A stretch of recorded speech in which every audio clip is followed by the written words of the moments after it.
হ্যাঁ হ্যাঁ আচ্ছা ঠিক আছে হ্যাঁ আচ্ছা আচ্ছা হ্যাঁ হ্যাঁ হ্যাঁ আচ্ছা আচ্ছা বুঝতে পারছি হ্যাঁ ডান। হ্যালো এভরিওয়ান, আসসালামু আলাইকুম সবাইকে স্বাগত জানাচ্ছি আজকে আমাদের সাইকেল ট্যুর লেকচার 1-এ। আজকে আমরা যেটা আলোচনা করবো আমাদের রাসায়নিক পরিবর্তন চ্যাপ্টার শুরু করব। তো আমি আশা করতেছি তোমরা অনেক ভালো আছো। ওয়ালাইকুম আসসালাম ভাই, ওয়ালাইকুম আসসালাম। এবং আমরা এই চ্যাপ্টারটা চেষ্টা করবো যে একদম বেসিক থেকে শুরু করে কেউ যদি আগে ওই চ্যাপ্টারটা পড়া না থাকে তার যেন কোনো সমস্যা না হয়, সেই জন্য প্রতিটা পয়েন্ট বুঝতে পারে। কেমন? আচ্ছা, আজকে আমরা লেকচার 1 যেটা আমরা লেকচার 1-এ আজকে কী আলোচনা করব? বেসিক্যালি আজকে আমরা লেকচার 1-এ তোমার কিন্তু যে গ্রিন কেমিস্ট্রিগুলো একটু পড়াশোনা করবো। এরপরে গ্রিন কেমিস্ট্রির মধ্যে কিছু ম্যাথমেটিক্যাল টার্ম আছে, যেমন ইফ্যাক্টর। সাউন্ড কি আসতেছে? আমার কথা কি শোনা যাচ্ছে? বা আমি একটু চেক করে দেখি আমার এখানে আমার কথা সব ঠিক আছে কিনা, একটু করে চেক করে দেখি একটা সেকেন্ডের। অল ওকে না? ওকে, হ্যাঁ হ্যাঁ ঠিক আছে, সব ডান। ওকে, তাহলে আজকে আমরা যেটা করবো আসলে তোমার হচ্ছে মেনলি রাসায়নিক পরিবর্তনের আমরা গ্রিন কেমিস্ট্রি, ওই গ্রিন কেমিস্ট্রির মধ্যে ইফ্যাক্টর, তারপরে অ্যাটম ইকোনমি আছে, এবং আমরা বিক্রিয়ার হারটা আজকে অর্ধেক শেষ করার চেষ্টা করবো। এটা আমাদের আজকে লেকচারের টার্গেট থাকবে। তাহলে চলো আমরা আস্তে আস্তে শুরু করার চেষ্টা করি আসলে। কেমন? তা আমাদের লেকচারটা প্রথমে বলে রাখি, আজকের লেকচারে কিন্তু একটু থিওরিটিক্যাল হবে। তো থিওরিটিক্যাল আমি আমি আলহামদুলিল্লাহ ভালো আছি, আশা করি আপনারা সবাই ভালো আছেন। হ্যাঁ, একটু কমেন্ট একটু ছোটো হয়ে গেছে, এই কমেন্টগুলো কি বড় করা যাবে? একটু প্রথম লেকচার তো আমাদেরকে 2-1 মিনিট একটু সময় দাও, আমরা 2-1 মিনিট পরে শুরু করে দিচ্ছি আর কি। কেমন? এটা কি বড় করা? হ্যাঁ চলবে। আচ্ছা ওকে, তাহলে আমরা যেমনটা বলতেছিলাম, আমরা আজকে কিন্তু এই যে তোমার রাসায়নিক পরিবর্তনের এই যে তোমার কোনটা শুরু করব, এই যে গ্রিন কেমিস্ট্রির মধ্যে আমরা গ্রিন কেমিস্ট্রি স্টার্ট করব। এবং তোমার হলো যে আমরা ওই গ্রিন কেমিস্ট্রি ম্যাথমেটিক্যাল জিনিসগুলো পড়বো এবং তোমার বিক্রিয়া হার পড়বো। কেমন? তাহলে চলো আমরা শুরু করার চেষ্টা করি আজকে আসলে। তো আজকের লেকচার, প্রথম লেকচার তো একটু থিওরিটিক্যাল জিনিসপত্র যাবে, সো ধৈর্য হারাইও না। তা আমরা যেটা করব, তোমার এখানে এই যে থিওরিও পড়াবো, পাশাপাশি যতটুকু ম্যাথ এমসিকিউ দরকার সবগুলো আমরা দেখবো। আসো, সাউন্ড নেই বারবার বলতে, সাউন্ড কি আসলে নাই? সাউন্ড নেই, সাউন্ড কি শোনা যাচ্ছে না? সাউন্ড ওকে ওকে ওকে ওকে, তাহলে চলো আমরা শুরু করার চেষ্টা করি আসো। কেমন? তো এটা হচ্ছে আমাদের খুবই গুরুত্বপূর্ণ চ্যাপ্টার একটা, এই রাসায়নিক পরিবর্তন। এখান থেকে প্রতি বছর তোমার 3টা সৃজনশীল তো মাস্ট আসবে, এবং এর সাথে কিন্তু তোমার হচ্ছে যে এখানে আমাদের অ্যাডমিশনে কিন্তু বেশ ভালো রকমের কোয়েশ্চেন আসলে আসবে। সো এই চ্যাপ্টারটা খুবই গুরুত্বপূর্ণ, ম্যাথমেটিক্যাল দিক থেকেও গুরুত্বপূর্ণ, এরপর হচ্ছে তোমার হচ্ছে যে থিওরিটিক্যাল দিক থেকেও গুরুত্বপূর্ণ। তাহলে এই চ্যাপ্টারের আমাদের রাসায়নিক পরিবর্তন চ্যাপ্টারে আমাদের প্রথম যে টপিকটা, সেই টপিকটার নাম কি আমাদের গ্রিন কেমিস্ট্রি। প্রথমে আমি তোমাকে বলে রাখি ভাই, এই চ্যাপ্টারের প্রথম দিকের পড়াগুলো কিন্তু একটু থিওরিটিক্যাল। সো কিছু আমি জিনিস, এখন ব্যাপারটা হচ্ছে কি, তুমি বই থেকে যদি এগুলো পড়তে যাও না, একটু কঠিন কঠিন তোমার কাছে মনে হবে। তো আমি যেটা চেষ্টা করবো যে ইম্পর্টেন্ট লাইনগুলো, সেগুলো হচ্ছে আমি তোমাকে এখানে লিখে লিখে দেখাই দিব। আর যে এগুলো বেশিরভাগগুলো আমরা এখানে, যেগুলো আমি লেখাতে কোনো দরকার নেই, আমি রিডিং পড়ে যাব। আর অনেক ম্যাথ করব, কোনো টেনশন নেওয়ার দরকার নেই। কেমন? আচ্ছা, তাহলে হচ্ছে আমরা আলোচনা করবো কি গ্রিন কেমিস্ট্রি। গ্রিন কেমিস্ট্রির বাংলা অর্থ হচ্ছে কি সবুজ রসায়ন। সবুজ রসায়ন মানে কি, যে তোমার এখানে বিভিন্ন বিজ্ঞানীগণ একত্রিত হয়ে 12টা নীতিমালা প্রদান করছেন। তো যে সকল বিক্রিয়া সেই 12টা নীতিমালাকে মেনে চলবে, তাদেরকে আমরা আমাদের ল্যাবরেটরিতে ইউজ করতে পারবো। তো সেই বিক্রিয়াগুলোকে আমরা বলবো এগুলো হচ্ছে গ্রিনার বিক্রিয়া। এগুলোকে ইউজ করলে পরিবেশের ক্ষতি হবে কম। তো এই নীতিমালাগুলোকে নিয়ে একত্রিত করে তোমার যেটা তৈরি করা হয়েছে, সেটা কি বলতো, সেটা হচ্ছে আমাদের গ্রিন কেমিস্ট্রি। তো গ্রিন কেমিস্ট্রি এখানে ডেফিনেশন দেওয়া আছে। তো ডেফিনেশনটা কি বলছে? পৃথিবীব্যাপী রসায়নবিদেরা বিভিন্ন রাসায়নিক শিল্পে তাত্ত্বিক ও ব্যবহারিক প্রয়োগে শিল্পক্ষেত্রে ক্ষতিকর বর্জ্য উপাদানের উৎপন্ন হওয়া যথাসম্ভব কমিয়ে, কাদেরকে কমাইতে বলছে বলতো? কমাইতে হবে কাকে? ক্ষতিকর বর্জ্য উৎপন্ন হওয়া যথাসম্ভব কমিয়ে। তাহলে গ্রিন কেমিস্ট্রির মূল উদ্দেশ্য কি বলতো? গ্রিন কেমিস্ট্রির মূল উদ্দেশ্য হচ্ছে তোমার ক্ষতিকর বর্জ্য যেন কম উৎপন্ন হয়। এই ক্ষতিকর বর্জ্য যেন কম উৎপন্ন হয় এরকম কিছু বিক্রিয়া আবিষ্কার করার তোমার হচ্ছে দরকার হচ্ছে, এবং সেই বিক্রিয়া কি নিয়ম নীতি মেনে চললে সেই বিক্রিয়াগুলো হবে, সেগুলো আসলে গ্রিন কেমিস্ট্রি আলোচনা করে। কেমন? আচ্ছা, তো এই ক্ষতিকর বর্জ্য উপাদানের উৎপন্ন হওয়া যথাসম্ভব কমিয়ে নতুন ও উন্নততর প্রযুক্তির মাধ্যমে পরিবেশ বান্ধব পদ্ধতি উদ্ভাবনে যথেষ্ট সচেষ্ট রয়েছেন। পরিবেশ বান্ধব এই ধরনের রাসায়নিক পদ্ধতিকে আমরা কি বলে থাকি? এই ধরনের রাসায়নিক পদ্ধতিকে আমরা বলে থাকি গ্রিন কেমিস্ট্রি। কেমন? আচ্ছা, তাহলে এইখানে সবচেয়ে ইম্পর্টেন্ট একটা এমসিকিউর জন্য, যে এটার প্রবর্তককে মিস্টার পল অ্যানাস্তাস এবং ওয়ার্নার, এবং কে বলো, এবং তোমার এখানে ওয়ার্নার এমসিকিউর জন্য ইম্পর্টেন্ট। কেমন? যেগুলো আমি দাগাই দিব সেগুলো ভালো করে একটু পড়বা। ওকে? আচ্ছা, হ্যাঁ ওকে ভাইয়া, সবগুলো কি নোট করতে হবে কিনা আমি বলি একটা জিনিস, নোট করার অপশনটা আমি বলি। আমি যখন এটা পৃষ্ঠা পড়াবো, আমি একটু করে সরে যাব, আপনাকে বলবো আপনি একটি স্ক্রিনশট নিয়ে রাখেন। স্ক্রিনশট নিয়ে লেকচার যখন শেষ হয়ে যাবে আপনি ওটা দেখে দেখে তখন নোট করে ফেলিয়েন। হ্যাঁ, যেহেতু আপনারা 25 পেজের স্টুডেন্ট, আপনার কাছে অনেক সময় আছে এখনও, তো আমি বলবো রিকমেন্ড করবো আপনি নোট করেন। আমি একটা পেজ পড়ার পর এইভাবে সরে যাব, জাস্ট আপনি স্ক্রিনশট নেবেন, স্ক্রিনশট নিয়ে আপনি জাস্ট এটা লিখে ফেলবেন, কেমন? আচ্ছা, প্রথম দিকটা একটু থিওরিটিক্যাল জিনিসপত্র, তাই একটু লেখালেখি বেশি, পরে এগুলো বেশিরভাগ সময় আমি লিখে দিব, ওগুলো আমি আমার সাথে সাথে আপনি লিখে ফেলিয়েন। আচ্ছা, যাই হোক, দেখেন তাহলে আমরা কি বললাম এখন পর্যন্ত? গ্রিন কেমিস্ট্রি ডেফিনেশন বললাম, তারপর আমরা বললাম হচ্ছে যে গ্রিন কেমিস্ট্রির প্রবর্তককে, সেটা বললাম। আচ্ছা, গ্রিন কেমিস্ট্রির নীতিমালা কয়টা? খুবই ইম্পর্টেন্ট জিনিস। গ্রিন কেমিস্ট্রির মধ্যে 12টা নীতিমালা আছে। গ্রিন কেমিস্ট্রির মধ্যে কি আছে? 12টা নীতিমালা আছে। 12টা নীতিমালা মানে 12টা রুলস দেওয়া হয়েছে। 12টা কি দেওয়া হয়েছে? 12টা রুলস দেওয়া হয়েছে যে তোমার যেই সকল বিক্রিয়া এই 12টা রুলসকে মেনে চলবে, ওই বিক্রিয়াগুলো আমরা কি করতে পারবো? আমরা আমাদের ল্যাবরেটরিতে বা ইন্ডাস্ট্রিতে তৈরি করতে পারবো। আচ্ছা, এখানে এটা লিখছে দেখো, যে সকল বিক্রিয়া গ্রিন কেমিস্ট্রির দেওয়া 12টা নীতিমালাকে মেনে চলবে তাদেরকে ইন্ডাস্ট্রিতে ব্যবহার করা যাবে। তাহলে গ্রিন কেমিস্ট্রি জিনিসটা কি? তাহলে একটা নীতিমালার সমষ্টি, যা পর্যালোচনা করে কি বলতো, একটি না, এটা হবে 12টি নীতিমালার সমষ্টি। এটা 12টি নীতিমালার সমষ্টি। একটু ঠিক করে নিও জিনিসটা। আমাদের গ্রিন কেমিস্ট্রি হলো 12টা নীতিমালার সমষ্টি। কয়টা নীতিমালার সমষ্টি? 12টা, যা পর্যালোচনা করে কোনো একটা বিক্রিয়া পরিবেশ বান্ধব কিনা। কেমন? একটু ধরে চটপট স্ক্রিনশট নিয়ে ফেলো। এরপর হচ্ছে আমরা শুরু করে দিচ্ছি। ক্লাসের সাইডে থাকবে না? হ্যাঁ, ক্লাসের সাইডেও থাকবে, ক্লাসের স্লাইডেও থাকবে, ক্লাসের স্লাইডেও থাকবে। ভাইয়া বই থেকে দাগায় নিলে হবে না, বই আসলে অনেক ইনফরমেশন যেগুলো আপনার দরকার নেই। তো আপনি যেটা করবেন, এই জন্য হচ্ছে এখান থেকে যদি একটু করে আমার লাইনগুলো দাগাই ফেলেন বা লিখে ফেলেন, এগুলো আসলে 3টা বই থেকে আমি 3টা বই থেকে পড়াচ্ছি। কি বই থেকে পড়াচ্ছি আমি বলি। হাজারি স্যারের বই, গুহ স্যারের বই আর কবির স্যারের বই। তো 3টা বই থেকে মিলিয়ে চেষ্টা করতেছি যেন কোনো টপিক বাদ না যায়, কেমন? আচ্ছা, তাহলে আশা করি সবাই স্ক্রিনশট নিয়ে ফেলছেন। এটা চলেন পরে বেজে যাই। পরে আমাদের এখন যেটা নিয়ে আলোচনা স্টার্ট হবে সেটা হচ্ছে আমাদের ই ফ্যাক্টর। ই ফ্যাক্টর জিনিসটাকে আমি আপনাকে একটু বুঝাই বলি। দেখেন, আমরা যে গ্রিন কেমিস্ট্রি পড়ছি না, গ্রিন কেমিস্ট্রির মধ্যে 2টা ম্যাথমেটিক্যাল টার্ম আছে। গ্রিন কেমিস্ট্রির মধ্যে কয়টা ম্যাথমেটিক্যাল টার্ম আছে? আমাদের এখানে যদি আমি আপনাকে লিখে দিই, যে আমরা যে গ্রিন কেমিস্ট্রি পড়লাম, আমরা যেখানে আমাদের গ্রিন কেমিস্ট্রি পড়লাম, আমরা যেখানে গ্রিন কেমিস্ট্রি পড়লাম, তো সেই গ্রিন কেমিস্ট্রিতে আমাদের 2টা ম্যাথমেটিক্যাল টার্ম আছে। একটা ম্যাথমেটিক্যাল টার্মকে আমরা বলি ই ফ্যাক্টর, একটা টার্মকে আমরা বলি কি বলেন তো? ই ফ্যাক্টর। আর আরেকটা ম্যাথমেটিক্যাল টার্মকে আমরা বলি অ্যাটম ইকোনমি। এগুলোর বাংলা নাম সব আসতেছি, সবগুলো নিয়ে ডিটেলস আলোচনা করবো। জাস্ট একটু করে প্রথমে আপনাদেরকে জানাই রাখতেছি। তাহলে আমাকে বলেন, গ্রিন কেমিস্ট্রির মধ্যে নীতিমালা কয়টা? গ্রিন কেমিস্ট্রির নীতিমালা হচ্ছে 12টা। সেই 12টা নীতিমালার মধ্যে কয়টা নীতিমালা গাণিতিক? 2টা নীতিমালা হচ্ছে গাণিতিক। কেমন? 2টা নীতিমালা হচ্ছে গাণিতিক। আচ্ছা, তাহলে এখানে আমাদের গ্রিন কেমিস্ট্রির মধ্যে গাণিতিক নীতিমালা আছে 2টা। একটা হচ্ছে ই ফ্যাক্টর, একটা হচ্ছে অ্যাটম ইকোনমি। ই ফ্যাক্টরের পূর্ণরূপ হচ্ছে এনভায়রনমেন্টাল ফ্যাক্টর। ই ফ্যাক্টরের পূর্ণরূপটা ইম্পর্টেন্ট, এটা লিখে রাখতে পারেন।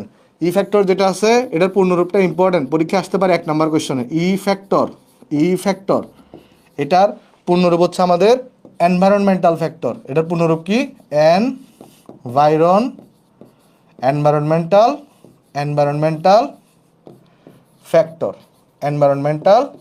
ফ্যাক্টর। ঠিক আছে? তাহলে ই ফ্যাক্টরের পূর্ণরূপ কি বলতো? আমাদের এনভায়রনমেন্টাল ফ্যাক্টর। আচ্ছা, এখন কোয়েশ্চন হচ্ছে আমাদের ই ফ্যাক্টরের সূত্রটা কি, বা ই ফ্যাক্টর কীভাবে বের করে, এবং এরপর হচ্ছে আমরা ডেফিনেশন দেখার চেষ্টা করবো। চলো আমি তোমাকে ই ফ্যাক্টরের সূত্রটা লিখে দিই।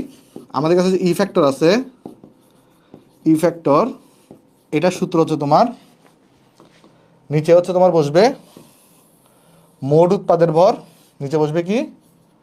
মোট উৎপাদের ভর, যেটাকে আসলে তোমরা অবশ্যই কেজি এককে বসাবা। আর উপরে বসবে বর্জ্যের ভর। উপরে কি বসবে? উপরে বসবে বর্জ্যের ভর, এটাকে কেজি এককে বসাবা। তাহলে দেখো, আমাদের ই ফ্যাক্টর কিন্তু একটা রেশিও। কার রেশিও বলো তো? এই বর্জ্যের ভর কেজি একক ডিভাইডেড বাই মোট উৎপাদের ভর কেজি একক। তাহলে এখান থেকে কিন্তু আমি ই ফ্যাক্টর, এটা কিন্তু তাহলে ই ফ্যাক্টরের একটা সূত্র। তাহলে এই জিনিসটাকে আমরা একটু বক্স করে দিব। তাহলে আমাদের এই জিনিসটা কিন্তু একটা ই ফ্যাক্টরের সূত্র, ম্যাথমেটিক্যাল সূত্র, যেটা আমাদের ম্যাথে কাজে লাগবে। কেমন? তাহলে নোট ডাউন করে ফেলো সবাই। তাহলে ই ফ্যাক্টরের ডেফিনেশন এখান থেকে আমরা কি বলতে পারি? আমরা যখনই কোনো একটা কিছু ডেফিনেশন দিতে যাব, তখন আমরা যেটা করব, আমরা নিচের জিনিসটাকে 1 করে দিই। তাহলে আমরা বলতে পারবো কোনো একটা বিক্রিয়ায় আমাদের প্রতি কেজি উৎপাদ উৎপন্ন হওয়ার জন্য, উৎপাদ উৎপন্ন করতে গিয়ে যত কেজি বর্জ্য উৎপন্ন হবে তাকে আমরা বলে থাকবো ই ফ্যাক্টর। এবং এই অনুপাতটাকে আমরা কি বলবো? এই অনুপাতকে আমরা বলবো ই ফ্যাক্টর বা এনভায়রনমেন্টাল ফ্যাক্টর। এখন এখান থেকে আমাদের প্রথমে দেখতে হবে যেটা, সেটা হচ্ছে যে আমরা উৎপাদ বলতে কি বুঝি। আর হচ্ছে আমরা বর্জ্য বলতে কি বুঝবো, কেমন? এই জিনিসটা আমাদের এখানে দেখতে হবে। আচ্ছা, তো চলো তোমাকে আমি একটা জিনিস দেখাই আসো। আচ্ছা সরি, তাহলে একটু করে স্ক্রিনশট নিয়ে ফেলো, এরপর হচ্ছে আমরা নেক্সটে চলে যাবো।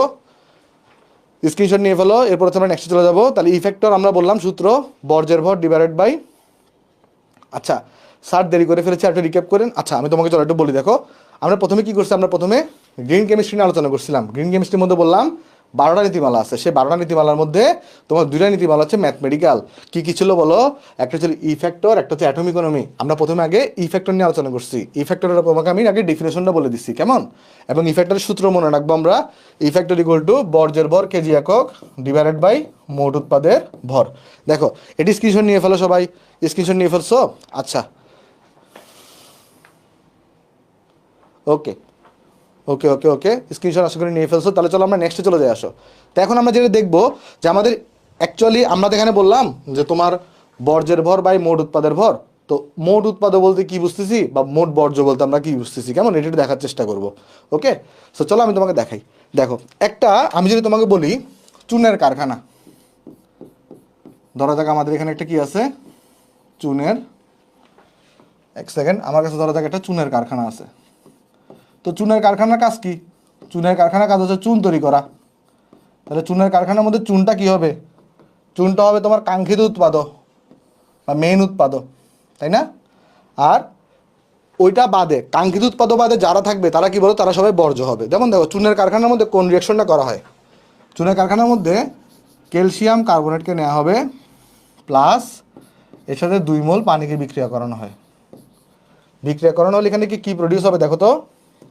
এখান থেকে প্রডিউস হবে তোমার ক্যালসিয়াম হাইড্রোক্সাইড, যে হচ্ছে আসলে চুন, ক্যালসিয়াম হাইড্রোক্সাইড। তারপর এখান থেকে তোমার তৈরি হবে হচ্ছে কার্বন ডাইঅক্সাইড। তো সেই কার্বন ডাইঅক্সাইড কী হিসেবে কাজ করবে? বর্জ্য হিসেবে কাজ করবে। তাহলে এখানে লক্ষ্য করে দেখি, চুনের কারখানার মধ্যে আমাদের রিয়াকশনটা ঘটে, চুনের কারখানার মধ্যে আমাদের এই রিয়াকশনটা ঘটে। তাহলে আমাদের এই জিনিসটা কি?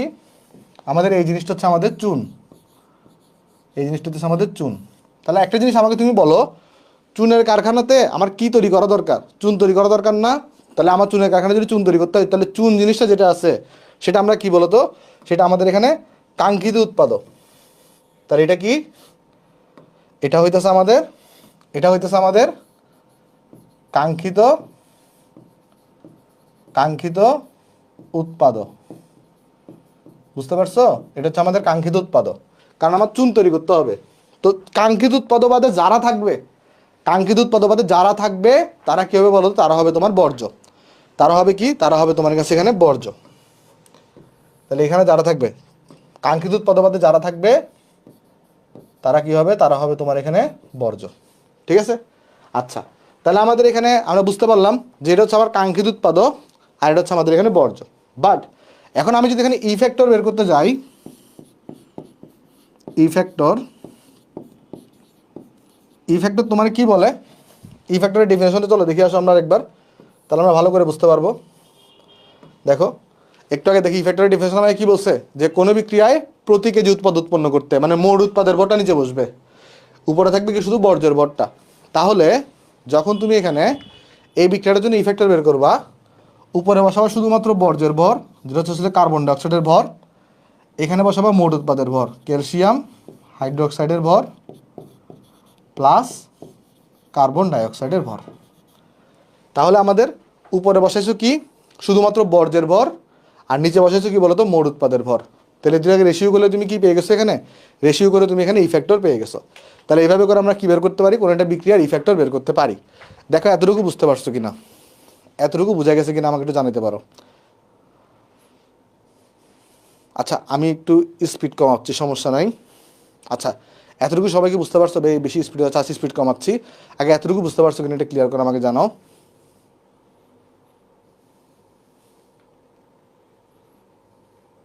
ওকে, সবার ক্লিয়ার এটা জিনিসটা। আচ্ছা এবার আমি তোমাদেরকে একটা প্রশ্ন করতে চাই, সেটা হচ্ছে কি, যে আমার ইফেক্টর বেশি হওয়া ভালো না কম হওয়া ভালো? তাহলে আমি তোমাদেরকে প্রশ্ন করতে যাচ্ছি, এখানে আমাদের যে ইফেক্টরটা আছে সেটা কি বেশি হওয়া ভালো না কম হওয়া ভালো? চলো আমরা অ্যানালাইসিস করি আসো, ইফেক্টর বেশি হওয়া ভালো না কম হওয়া ভালো। অ্যানালাইসিস করার জন্য আমাদের সূত্রটা একটু দেখতে হবে, যে ইফেক্টর, ইফেক্টর এটা ইকুয়াল টু কত হয়ে থাকে আমাদের? ইফেক্টর ইকুয়াল টু হয়ে থাকে আমাদের, উপরে বসে এখানে আমাদের বর্জ্যের ভর বর্জ্যের ভর, বর্জ্যের ভর বসবে, নিচে বসবে এখানে আমাদের উৎপাদের ভর, নিচে বসবে আমাদের এখানে উৎপাদের ভর বসবে। ঠিক আছে? আচ্ছা, এবার আমরা চলো দেখতে যাচ্ছি, এটা এমসিকিউ অনেক বেশি আসে পরীক্ষায়, ই ফ্যাক্টর বেশি হওয়া ভালো না কম হওয়া ভালো? চলো অ্যানালাইসিস করি আসো। আমরা তো অ্যানালাইসিস করতে পারি। অ্যানালাইসিস আমরা কীভাবে করতে পারি দেখো, যদি ই ফ্যাক্টর বেশি হবে কখন বলো তো একটু করে? যখন বর্জ্যের ভর বেশি হবে। বর্জ্যের ভর বেশি হইলে ই ফ্যাক্টরটা বেশি হবে। আর অন্যদিকে তোমার যদি কোনো কারণে বর্জ্যের ভরটা কম হয়, সেক্ষেত্রে ই ফ্যাক্টরে দেখো এখানে কম হবে। কেন? কারণ দেখো এটা সমানুপাতিক সম্পর্কে আছে। এটা কি সম্পর্কে আছে? এখানে সমানুপাতিক সম্পর্কে আছে। তাহলে সমানুপাতিক সম্পর্কে থাকলে কি হয়, যেটা বাড়ে, যদি আমার বর্জ্যের ভর যদি বাড়ে তাহলে আমার ই ফ্যাক্টরটাও বাড়বে, আর যদি বর্জ্যের ভর কমে তাহলে আমার ই ফ্যাক্টরটা কমবে। তাহলে জিনিসটা আশা করি সবাই বুঝতে পারছি। তার মানে আমার কোনো একটা বিক্রিয়ার ই ফ্যাক্টর যত কম হবে সেই বিক্রিয়াটা তত পরিবেশ বান্ধব হবে। আর পরিবেশ বান্ধব হওয়া মানে অধিক গ্রিনার হওয়া। অধিক কি হওয়া? গ্রিনার হওয়া। তাহলে আমরা এখানে বলতে দেখো, এখানে লিখছে কি, ই ফ্যাক্টরের মান যত কম হবে। খেয়াল করে দেখো এখানে লিখছে কি, ই ফ্যাক্টরের মান যত কম হবে আমাদের বর্জ্য তত কম উৎপন্ন হবে, আর বিক্রিয়াটা তত কি হবে? অধিক পরিবেশ বান্ধব হবে। আর অধিক পরিবেশ বান্ধব হওয়া, এটার মানে হচ্ছে অধিক গ্রিনার হওয়া। তাহলে আমরা এটা লিখে রাখতে পারি যে অধিক অধিক পরিবেশ পরিবেশ বান্ধব বান্ধব বান্ধব হওয়া মানে অধিক অধিক গ্রিনার হওয়া। অধিক গ্রিনার হওয়া। ওকে, সো হোপফুলি আমরা সবাই এই আইডিয়াটা এখান থেকে পেয়ে গেছি। তাহলে আমরা এটাও সবাই এখানে বুঝতে পারলাম যে কোনো একটা বিক্রিয়ার যদি ই ফ্যাক্টরের মানটা কম হয় তাহলে সেই বিক্রিয়াটা অধিক গ্রিনার হবে। দেখি আমাকে চটপট একটা কোয়েশ্চেনের উত্তর দাও তো। আমি তোমাকে একটা এক্সাম্পল দিয়ে আসো, একটা এক্সাম্পল দিয়ে এখানে আসো। তাহলে এখানে আমি একটা এক্সাম্পল লিখে দিই। ধরো আমি এখানে 1 নাম্বার একটা বিক্রিয়া লিখতেছি। সেই 1 নাম্বার বিক্রিয়াটা কীরকম আমার আমি তোমাকে দেখাই। ধরো এখান থেকে এ আর বি এরা যুক্ত হয়ে, ধরো দেখ এখান থেকে তোমার সি আর ডি তৈরি করতেছে। সি আর ডি তৈরি করতেছে। আর এই বিক্রিয়াটার ই ফ্যাক্টরের মান হচ্ছে E1। আর অন্যদিকে আমাদের 2 নম্বর একটা বিক্রিয়া আছে, এমসিকিউতে যেভাবে কোশ্চেন থাকে দেখো, ধরো তোমার এখানে ই আর এফ যুক্ত হয়ে, ধরো এখানে তোমার হচ্ছে জি আর এইচ তৈরি করতেছে। ধরো এখানে তোমার জি আর এইচ তৈরি হচ্ছে, আর এটার ই ফ্যাক্টরের মান হচ্ছে E2। এখন আমি তোমাকে বললাম E1 is greater than E2। তাহলে যদি দুটো বিক্রিয়া দেওয়া আছে, প্রথম বিক্রিয়ার ই ফ্যাক্টর হচ্ছে E1, পরের বিক্রিয়ার ই ফ্যাক্টর হচ্ছে E2, এবং কোয়েশ্চনটা ক্রাইটেরিয়া দিয়ে দিছে E1 is greater than E2। তাহলে এখান থেকে আমাকে বলতে হবে কোন বিক্রিয়াটা অধিক গ্রিনার। তাহলে এখানের মধ্যে বলতে হবে আমাকে কোন বিক্রিয়াটা অধিক গ্রিনার। দেখি এটা পারো কিনা, এটার আনসার চটপটে দিতে হবে এবং স্ক্রিনশট নিতে হবে এই পেজের। তুমি তো পিডিএফ পাবাই, সাথে সাথে তুমি নোটও করে ফেলবা। দেখে আমাকে জানাও যে কোন বিক্রিয়াটা অধিক গ্রিনার হবে এখানে, কোন বিক্রিয়াটা এখানে অধিক গ্রিনার হবে। সবাই বলতেছে 2। গুড গুড গুড ভাই, গুড। কারণ কেন? কারণ 2 নম্বর বিক্রিয়ার ইফেক্টরের মান কম, আর যে বিক্রিয়ার ইফেক্টরের মান কম সেটা হচ্ছে অধিক গ্রিনার। তাহলে কোন বিক্রিয়াটা অধিক গ্রিনার হবে? আমরা বলবো এখানে 2 নং বিক্রিয়া। 2 নং বিক্রিয়া। তাহলে আমাকে একটু করে বলো, এখন ইফেক্টর থেকে তোমার যত কোয়েশ্চেন আসবে তোমরা পারবা কিনা? ইফেক্টর থেকে যত কোয়েশ্চেন আসবে তোমরা পারবা কিনা, এটা আমাকে একটু কমেন্টে জানো।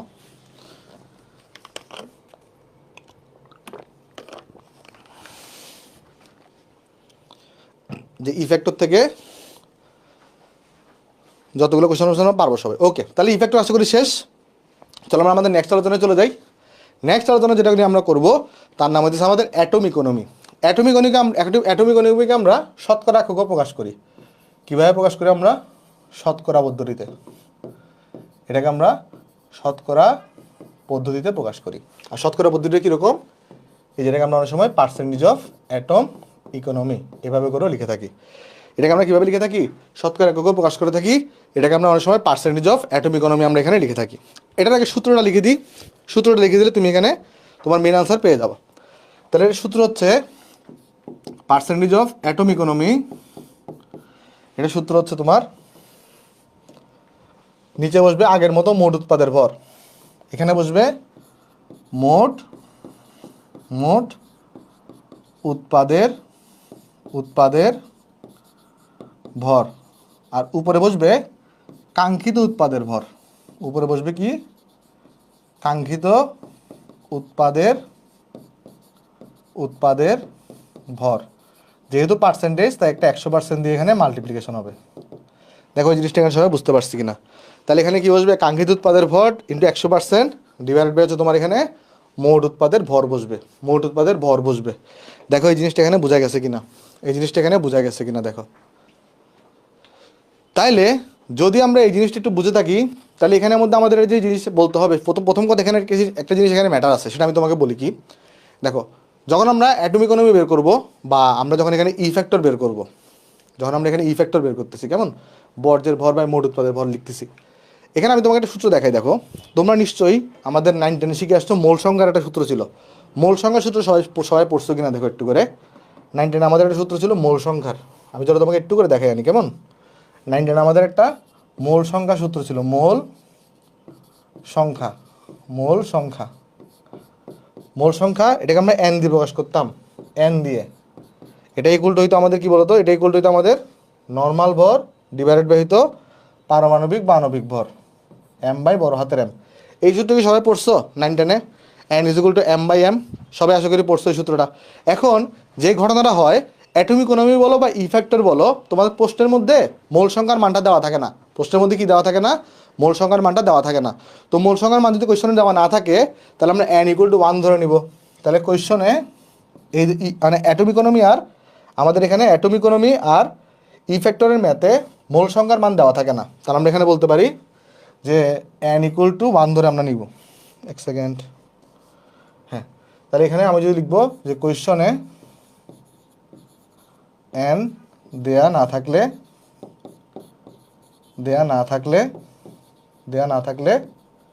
আমরা কি করব? এখানে দেয়া না থাকলে কি করব? এন ইকুয়াল টু 1 আমরা ধরে নিব। এই জিনিসটা কোন অঙ্কের বেলায়? শুধুমাত্র পার্সেন্টেজ অফ অ্যাটম ইকোনমি আর ই ফ্যাক্টরের বেলায়। এই ঘটনাটা ঘটবে।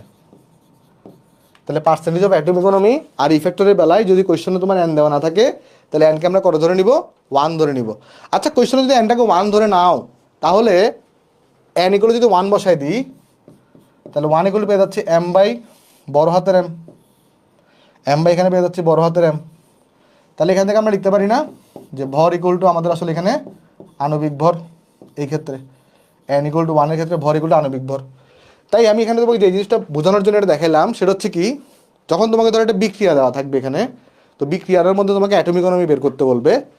তো যখন তুমি এখানে কাঙ্ক্ষিত উৎপাদের ভর আর কাঙ্ক্ষিত মোট উৎপাদের ভর বসাবা, এখানে তুমি তাদের এই ভরের জায়গায় আসলে আণবিক ভর বা পারমাণবিক ভরটা বসাবা। এই জায়গায় কি বসাবা? এই জায়গায় কোন ভর বসবে? এম বসবে। ছোটো হাতের এম বসবে না বড় হাতের এম বসবে? ছোটো হাতের এম বসা উচিত, কিন্তু কাহিনী হচ্ছে আমাদের কোয়েশনে এন দেওয়া থাকে না। এই জন্য আমরা এন ইকুয়াল টু 1 ধরে নিই। আর এন ইকুয়াল টু 1 ধরলে ছোটো হাতের এম ইকুয়াল টু বড় হাতের এম, তাই এখানে আমরা বড় হাতের এম বসাবো। ম্যাথ করার সময় জিনিসটা একদম ক্লিয়ার হয়ে যাবে। জাস্ট একটু করে তোমাকে জানিয়ে রাখলাম, কেমন। আশা করি তোমরা এতটুকু এখানে বুঝতে পারছো সবাই। এতটুকুতে কারো কোনো প্রবলেম আছে? এতটুকুতে কারো আশা করি কোনো প্রবলেম নাই। আচ্ছা, একটু করে আরেকবার বলি তোমাকে, তাহলে কাঙ্ক্ষিত উৎপাদক কোনটা? তুমি যদি একটু করে দেখো কাঙ্ক্ষিত উৎপাদক কোনটা, এখানে একটু করে এখানে যদি যাই আমরা, এই যে দেখো একটা চুনের কারখানার মধ্যে আমরা প্রডিউস করতেছি চুন, তাহলে চুনটা হবে কাঙ্ক্ষিত উৎপাদক, বাকি যেটা থাকবে সেটা হচ্ছে আমাদের বর্জ্য হবে। ওকে, রাইট, গুড। আচ্ছা, তাহলে এখানে আমরা তাহলে কোনটা বসাবো? উপরে বসাবো আমরা কাঙ্ক্ষিত উৎপাদের ভর, নিচে বসাবো আমরা মোট উৎপাদের ভর। এখন কোয়েশ্চেন হচ্ছে আমাদের অ্যাটম ইকোনমি বেশি হওয়া ভালো না কম হওয়া ভালো? হ্যাঁ, রিক্যাপ করবো আগে একটু করে, শেষ করি আর একটু আগে, তারপর রিক্যাপ করবো, কেমন। এখন আমাকে একটু করে বলো, অ্যাটম ইকোনমি বেশি হওয়া ভালো না কম হওয়া ভালো? অ্যাটম ইকোনমি হাই হওয়া ভালো। গুড, বেশি হওয়া ভালো। কেন বলো তো? কারণ তোমার যদি এখানে অ্যাটম ইকোনমি বেশি হয়, এর মানে হচ্ছে কাঙ্ক্ষিত উৎপাদের ভরটা বেশি, আর এটাই তো তোমার দরকার। আমরা যখন একটা বিক্রিয়া করি, ধরো আমি চুনের কারখানা চুন তৈরি করতে গেছি, এখন চুনের বলতে যদি কার্বন ডাইঅক্সাইড বেশি তৈরি হয়, আমার তো প্রফিটেবল না। আমার প্রফিটেবল কখন হবে? যদি চুন বেশি তৈরি হয়, তাই না? তাহলে আমাকে চুন বেশি প্রডিউস করতে হবে, মানে কাঙ্ক্ষিত উৎপাদনটা বেশি প্রডিউস করতে হবে। তাহলে কাঙ্ক্ষিত উৎপাদনের ভর যদি বেশি হয় তাহলে অ্যাটমিক ইকোনমি বেশি হবে। আর অ্যাটমিক ইকোনমি বেশি হওয়া মানে হচ্ছে, তাহলে উল্টাভাবে আমি বলতে পারি কাঙ্ক্ষিত উৎপাদের ভর বেশি হবে, তাহলে বর্জ্য কম উৎপন্ন হবে। তাহলে বর্জ্য কম উৎপন্ন হওয়া মানে সেটা অধিক পরিবেশ বান্ধব হবে। তাহলে একটা জিনিস তুমি লক্ষ্য করে দেখো, ই ফ্যাক্টর আর অ্যাটমিক ইকোনমির মধ্যে ই ফ্যাক্টরের মানটা কম হইলে পরিবেশ বান্ধব, অ্যাটমিক ইকোনমির মানটা বেশি হইলে পরিবেশ বান্ধব। এটা কিন্তু খুব ইম্পর্টেন্ট একটা জিনিস, কেমন?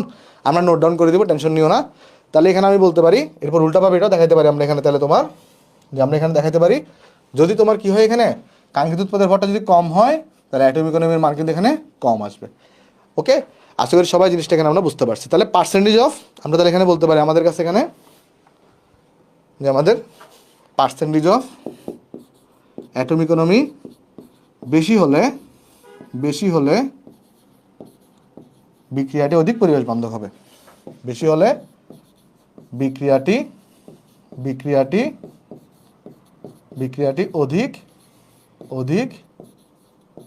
পরিবেশ বান্ধব হবে। তাহলে আমরা এখান থেকে তাহলে দুটো জিনিস নোট ডাউন করতে পারি। তাহলে একটা বিক্রিয়া পরিবেশ বান্ধব কখন হবে? দেখো, একটা বিক্রিয়া পরিবেশ বান্ধব কখন হবে? একটা বিক্রিয়া আমাদের পরিবেশ বান্ধব সে কখন হবে, মানে যদি আমরা দেখতে চাই, দেখো তাহলে হবে যদি আমাদের কি হয় বলো, ই ফ্যাক্টর যেটা আমাদের যে ই ফ্যাক্টর থাকবে সেই ই ফ্যাক্টরটা যদি কি হয় কম হয় তাহলে সেটা পরিবেশ বান্ধব হবে। আর পার্সেন্টেজ অফ যে অ্যাটমিক ইকোনমি আছে, অ্যাটমিক ইকোনমি এটা যদি বেশি হয় তাহলে পরিবেশ বান্ধব হবে। এতটুকু সবাই বুঝতে পারছো কিনা আমাকে একটু জানো, কারো কোয়েশ্চন থাকলে আমাকে একটু করে বলতে পারো। ভাই হিমেল ভাইয়ের ক্লাস করতে প্রচুর ধৈর্য লাগবে। ধৈর্য তো অবশ্যই লাগবে ভাই, ধৈর্য না থাকলে তুমি কিভাবে, মানে কষ্ট না করলে কিভাবে ক্যাশটা লাভ করবা, তাই না? ই ফ্যাক্টরের বাংলা নাম কি? ই ফ্যাক্টরের পূর্ণরূপ হচ্ছে তোমার এনভায়রনমেন্টাল ফ্যাক্টর, তার মানে এটা হবে পরিবেশ বান্ধব তোমার হচ্ছে কি বলতো ফ্যাক্টর। কেমন ফ্যাক্টরের বাংলা নাম কি আমার মনে নেই এই মুহূর্তে। আচ্ছা, ফ্যাক্টরের বাংলা নাম হচ্ছে নির্ণায়ক বোধহয়। এন এর মান কেন মান ধরা হয়? কারণ এটা স্ট্যান্ডার্ড, কারণ তুমি এন এর মান তুমি যে কোনো র্যান্ডম যে কোনো কিছু ধরতে পারো, কারণ কোয়েশনও দেওয়া নাই এই অঙ্কের ক্ষেত্রে। কেমন? দেখো এতটুকু সবাই বুঝতে পারছো কিনা? এতটুকু যদি বুঝো আমাকে একটু কমেন্টে জানাও।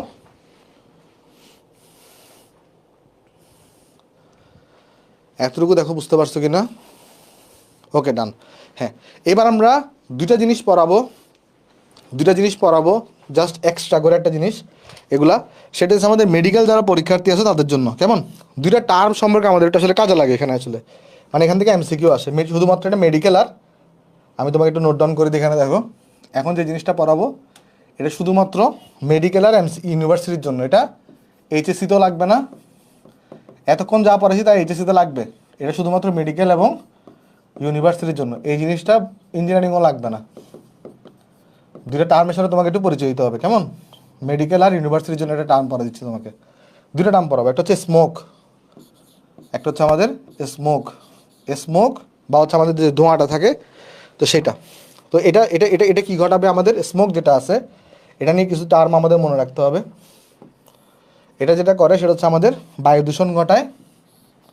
এটা কি করে আমাদের এখানে? এটা তোমার হচ্ছে বায়ু দূষণ ঘটায়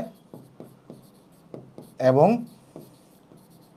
পরিবেশের উপর বিরূপ প্রভাব ফেলে, এবং পরিবেশের উপর বিরূপ প্রভাব ফেলে।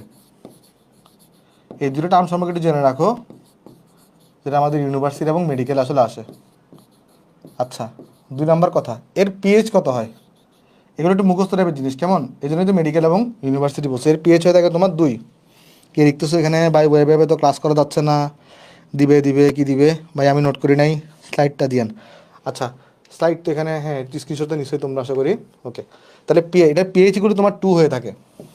আর স্মোক যেটা থাকে এখানে সালফার ডাইঅক্সাইড গ্যাস থাকে, এখানে কি থাকবে? SO2 SO2 গ্যাস থাকে। এগুলো একটু জাস্ট মানে এমসিকিউর জন্য ইম্পর্টেন্ট আর কি। এখানে কি থাকবে, সালফার ডাইঅক্সাইড আমার কাছে এখানে গ্যাস থাকবে, কেমন। আর এটা কোন রোগ সৃষ্টি করে, এটা ব্রঙ্কাইটিস এবং নিউমোনিয়া রোগ সৃষ্টি করে। এটা কি সৃষ্টি করে, এটা ব্রঙ্কাইটিস ও নিউমোনিয়া রোগ সৃষ্টি করে। নিউমোনিয়া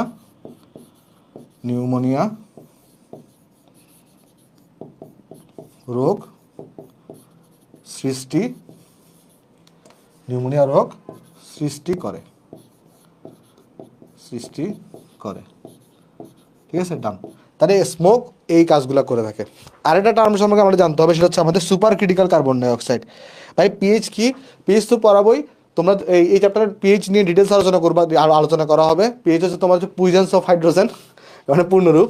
এটা নিয়ে ডিটেলস আলোচনা করা হবে এই চ্যাপ্টারে। এখন টেনশন নিও না, জাস্ট একটু মুখস্থ রাখো, কেমন। আচ্ছা, smoking is injurious to health, হ্যাঁ, in causes cancer, okay good. আচ্ছা, তাহলে কেউ খায়ও না। আচ্ছা, এরপরে দেখো আমরা আলোচনা করবো সুপার ক্রিটিক্যাল কার্বন ডাইঅক্সাইড নিয়ে। আরেকটা টার্ম আছে আমাদের, সুপার ক্রিটিক্যাল কার্বন ডাইঅক্সাইড। আমি তোমাকে একটা জিনিস বলি, তোমার আমাদের যখন কোনো একটা রাসায়নিক বিক্রিয়া করা হয় তখন সেখানে দ্রাবক দরকার হয়। সেই বিক্রিয়াটা করানোর জন্য কি দরকার হয়, দ্রাবক দরকার হয়। এখন যে দ্রাবকটা ইউজ করব আমরা, সেটা যদি বিশুদ্ধ না হয় বা গ্রিনার না হয় তাহলে কিন্তু সমস্যা। মানে এটাতেই যদি ভেজাল থাকে, যেমন নর্মালি তুমি দেখবা জৈব রসায়নের যে বিক্রিয়াগুলো করানো হবে সেগুলোকে বেশিরভাগ সময় ক্লোরোফর্ম বা তোমার হচ্ছে যে CH3 বা CCl4 এই মাধ্যমগুলোতে করা হয়, যেগুলো গ্রিনার না। স্মোক কি, স্মোক হচ্ছে তোমার এই যে তুমি দেখো না কালো কালো কিছু ধোঁয়া উঠে ফ্যাক্টরি থেকে, ওগুলোকে আমরা স্মোক বলতে পারি, কেমন, স্মোক।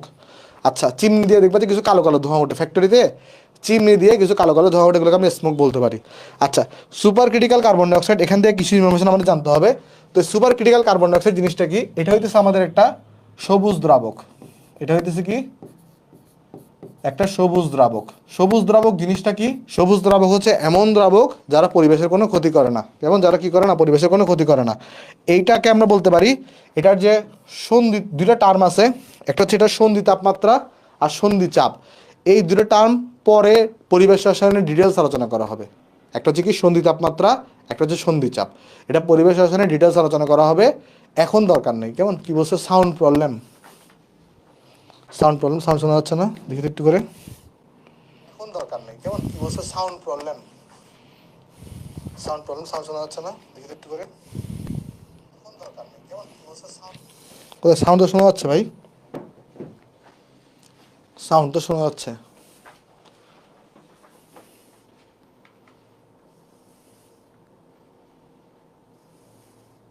হ্যাঁ, সাউন্ড শোনা যাচ্ছে, ওকে।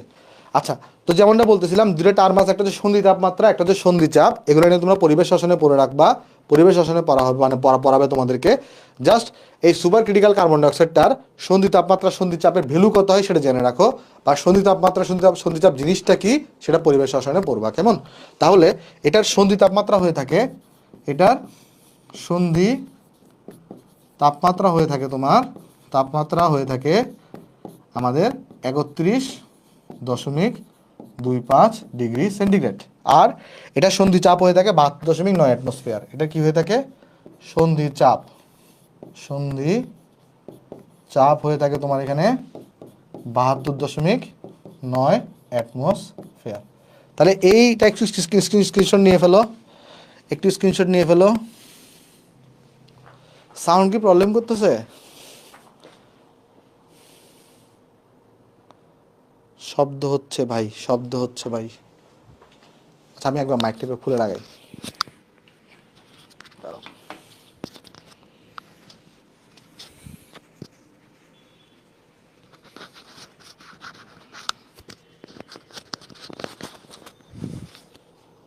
আচ্ছা, দেখি তো এবার ঠিক আছে কিনা। এবার কি ঠিক আছে সাউন্ড, এবার কি সাউন্ড ঠিক আছে, ওকে, সাউন্ড ঠিক আছে, হ্যাঁ, ক্লিয়ার, ওকে। তাহলে চলো আমরা তোমার এখানে নেক্সটে চলে যাব। নেক্সট একটা ম্যাথ দেখবো আমরা। এই ম্যাথটা বুয়েট 2018 সালে আসছিল। একটা বার জাস্ট চোখ বুলায় যাও, পরে ম্যাথটা আমরা দেখতেছি, কেমন। সন্ধি তাপমাত্রা বা ইংলিশে কি বলে, এটাকে বলে ক্রিটিক্যাল টেম্পারেচার, ইংলিশে বলে ক্রিটিক্যাল টেম্পারেচার। ই ফ্যাক্টরের সূত্রে হরে উৎপাদ মানে কোনটা, হর উৎপাদ মানে হচ্ছে মোট উৎপাদ ই ফ্যাক্টরে। আর আমাদের দোনোটাকে ই ফ্যাক্টর বলো অ্যাটমিক ইকোনমি বলো, দুইজনের জন্যই হরে কিন্তু মোট উৎপাদ, বাট ই ফ্যাক্টরের বেলায় উপরে বসে বর্জ্যের ভর, আর অ্যাটম ইকোনমির বেলায় উপরে বসে কোনটা বলতো, কাঙ্ক্ষিত উৎপাদের ভর। ঠিক আছে, আচ্ছা আগের স্লাইডটা একটু দেখান। আচ্ছা আগের স্লাইডটা একটু দেখাচ্ছি, জাস্ট একবার একটু স্ক্রিনশট নিয়ে ফেলো আগের স্লাইডটা। যদিও তোমাদেরকে পিডিএফ দিয়ে দিবে, তাও আমি চাইতেছি তোমরা যেন স্ক্রিনশট নিয়ে এগুলো সাথে সাথে নোট ডাউন করে ফেলো। ওকে, আচ্ছা এই কোয়েশনটা একবার পড়ো, পড়ার পর আমরা অঙ্কটা এখানে করে দিচ্ছি কেমন। একটা অঙ্ক যদি তুমি বুঝতে পারো তাহলে অ্যাটম ইকোনমি যতগুলো ম্যাথ আসবে সব তুমি পারবা।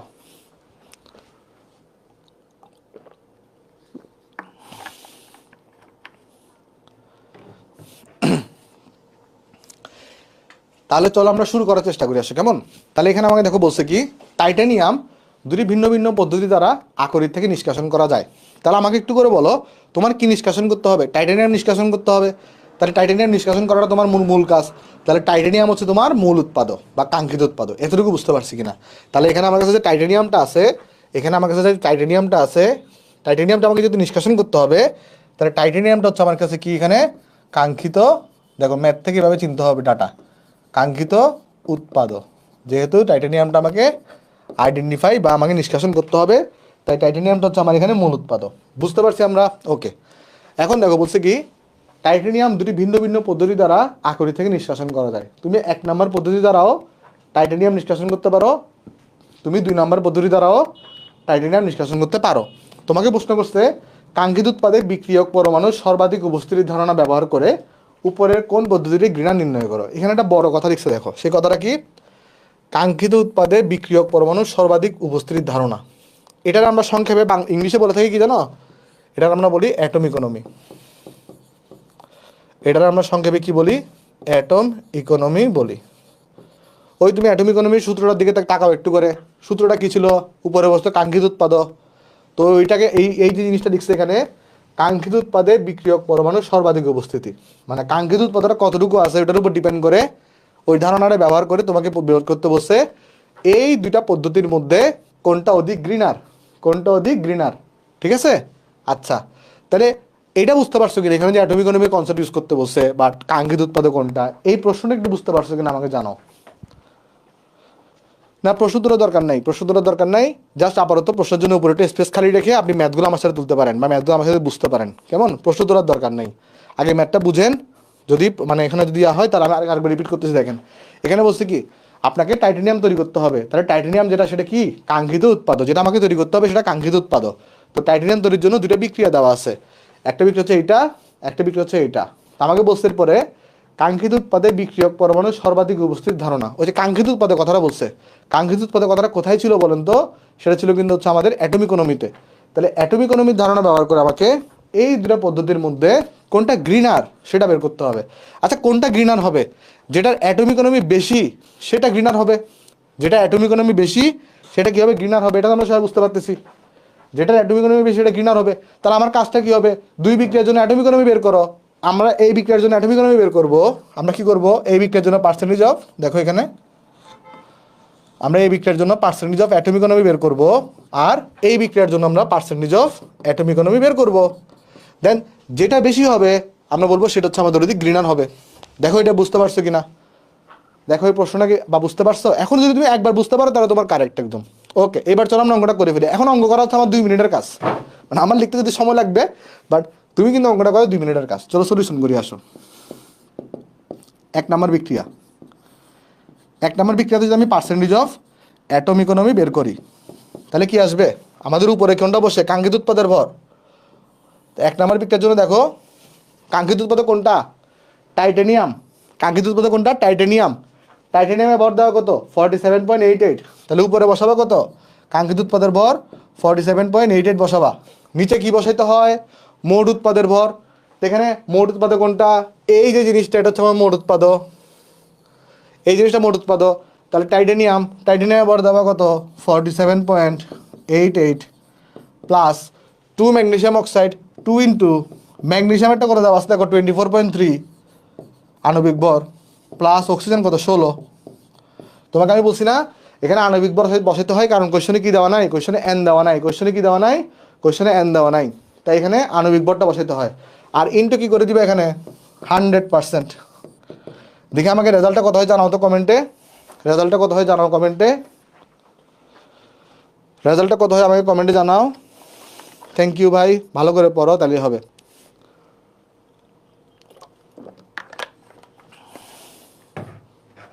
রেজাল্ট কত হয় এটার? 37.266। ওকে, চলো বসাই দিয়ে আসো। তাহলে এখানে হচ্ছে যে আসছে 37.266%। সেকেন্ড বিক্রিয়াটার অ্যাটমিক ইকোনমি বের করতে পারবো না? অবভিয়াসলি পারবো। তাহলে সেকেন্ড বিক্রিয়াটা এটার যদি অ্যাটমিক ইকোনমি বের করতে চাই তাহলে কত আসবে বলো? কাঙ্ক্ষিত উৎপাদক কোনটা? আগের মতো টাইটানিয়াম। টাইটানিয়ামটা কত? 47.88। মোট উৎপাদক কোনটা? এই জিনিসটা। টাইটানিয়াম আছে কত? 47.88 প্লাস আছে কত? অক্সিজেন। তাহলে হবে 16 টাইমস 2, আর এখানে হবে 100%। দেখি চটপট জানো ওদের আনসার কত হবে? কমেন্টে জানো আমাকে চটপটের আনসার কত হবে? 59.93। গুড। কত বলছে?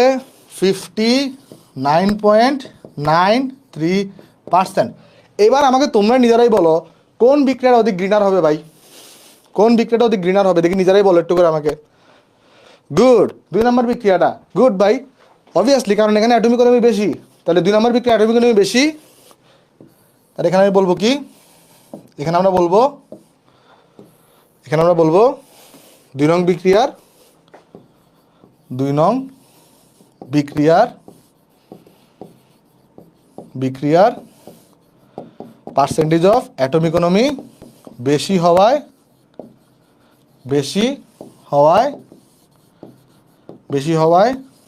ইহা অধিক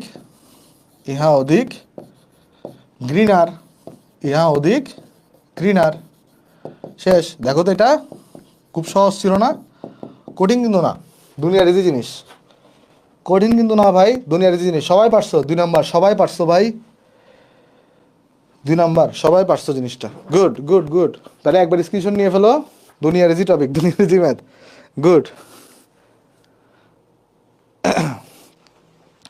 তোমাকে এই ধরনের অঙ্কে নর্মালি দেওয়া থাকবে, আণবিক ভরগুলো দেওয়া থাকবে, আর কিছু ইম্পর্টেন্ট আণবিক ভর আছে যেগুলো আমরা পরিমাণগত রসায়নে লিখে দিব, ওগুলো তোমাকে মুখস্থ রাখা লাগবে। কেমন? আচ্ছা, কোন কিন্তু পরীক্ষায় পারবো না ভাই? কেন পারবেন না? অবশ্যই পারবেন। ইফেক্টর বের করা যাবে। ওকে, সো হোপফুলি অঙ্ক আমরা সবাই বুঝতে পারছি। তাহলে আমরা চলো পরবর্তী অঙ্কে শিফট করবো। পরবর্তী অঙ্কে চলো আমরা যাই আসো। কেমন? চলো আমরা অ্যাটমিক ইকোনমি নিয়ে অনেকগুলো ম্যাথ করবো। সো অনেকগুলো ম্যাথ করবো, আসো। তাহলে দেখো এইখানে এই প্রশ্নটা সবাই পারবা না। দেখো এখানে বলছি কি আমারে, এখানে আমাকে বলতেছে নিচের বিক্রিয়ায় কাঙ্ক্ষিত উৎপাদনের ক্ষেত্রে অ্যাটমিক ইকোনমির মান বের করো। এখন তোমার কোয়েশ্চনে কাঙ্ক্ষিত উৎপাদক কোনটা সেটা বলেই দিছে। যদি বলে নাও দিত তুমি বুঝতেই পারতো সেটা জৈব বিক্রিয়া। তো জৈব বিক্রিয়ার মধ্যে জৈব যৌগটাই তো আমার কাঙ্ক্ষিত উৎপাদক হবে। পয়েন্টটা বুঝো, জৈব বিক্রিয়ায় জৈব যৌগটাই তো আমার কাঙ্ক্ষিত উৎপাদক হবে। আর জৈব যৌগ তো আমরা সবাই জানি জৈব যৌগ কোনটা হয়, যেখানে হাইড্রোকার্বনযুক্ত যৌগ, এগুলো তো জৈব যৌগ হয়ে থাকে, রাইট? তাহলে আমরা এই পয়েন্ট একটু মনে রাখতে পারি যে আমাদের নোট মনে রাখতে পারি কি, সেটা হচ্ছে জৈব বিক্রিয়ায়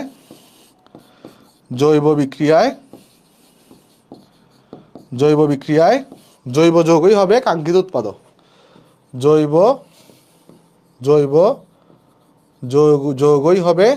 যৌগই হবে আমাদের কাঙ্ক্ষিত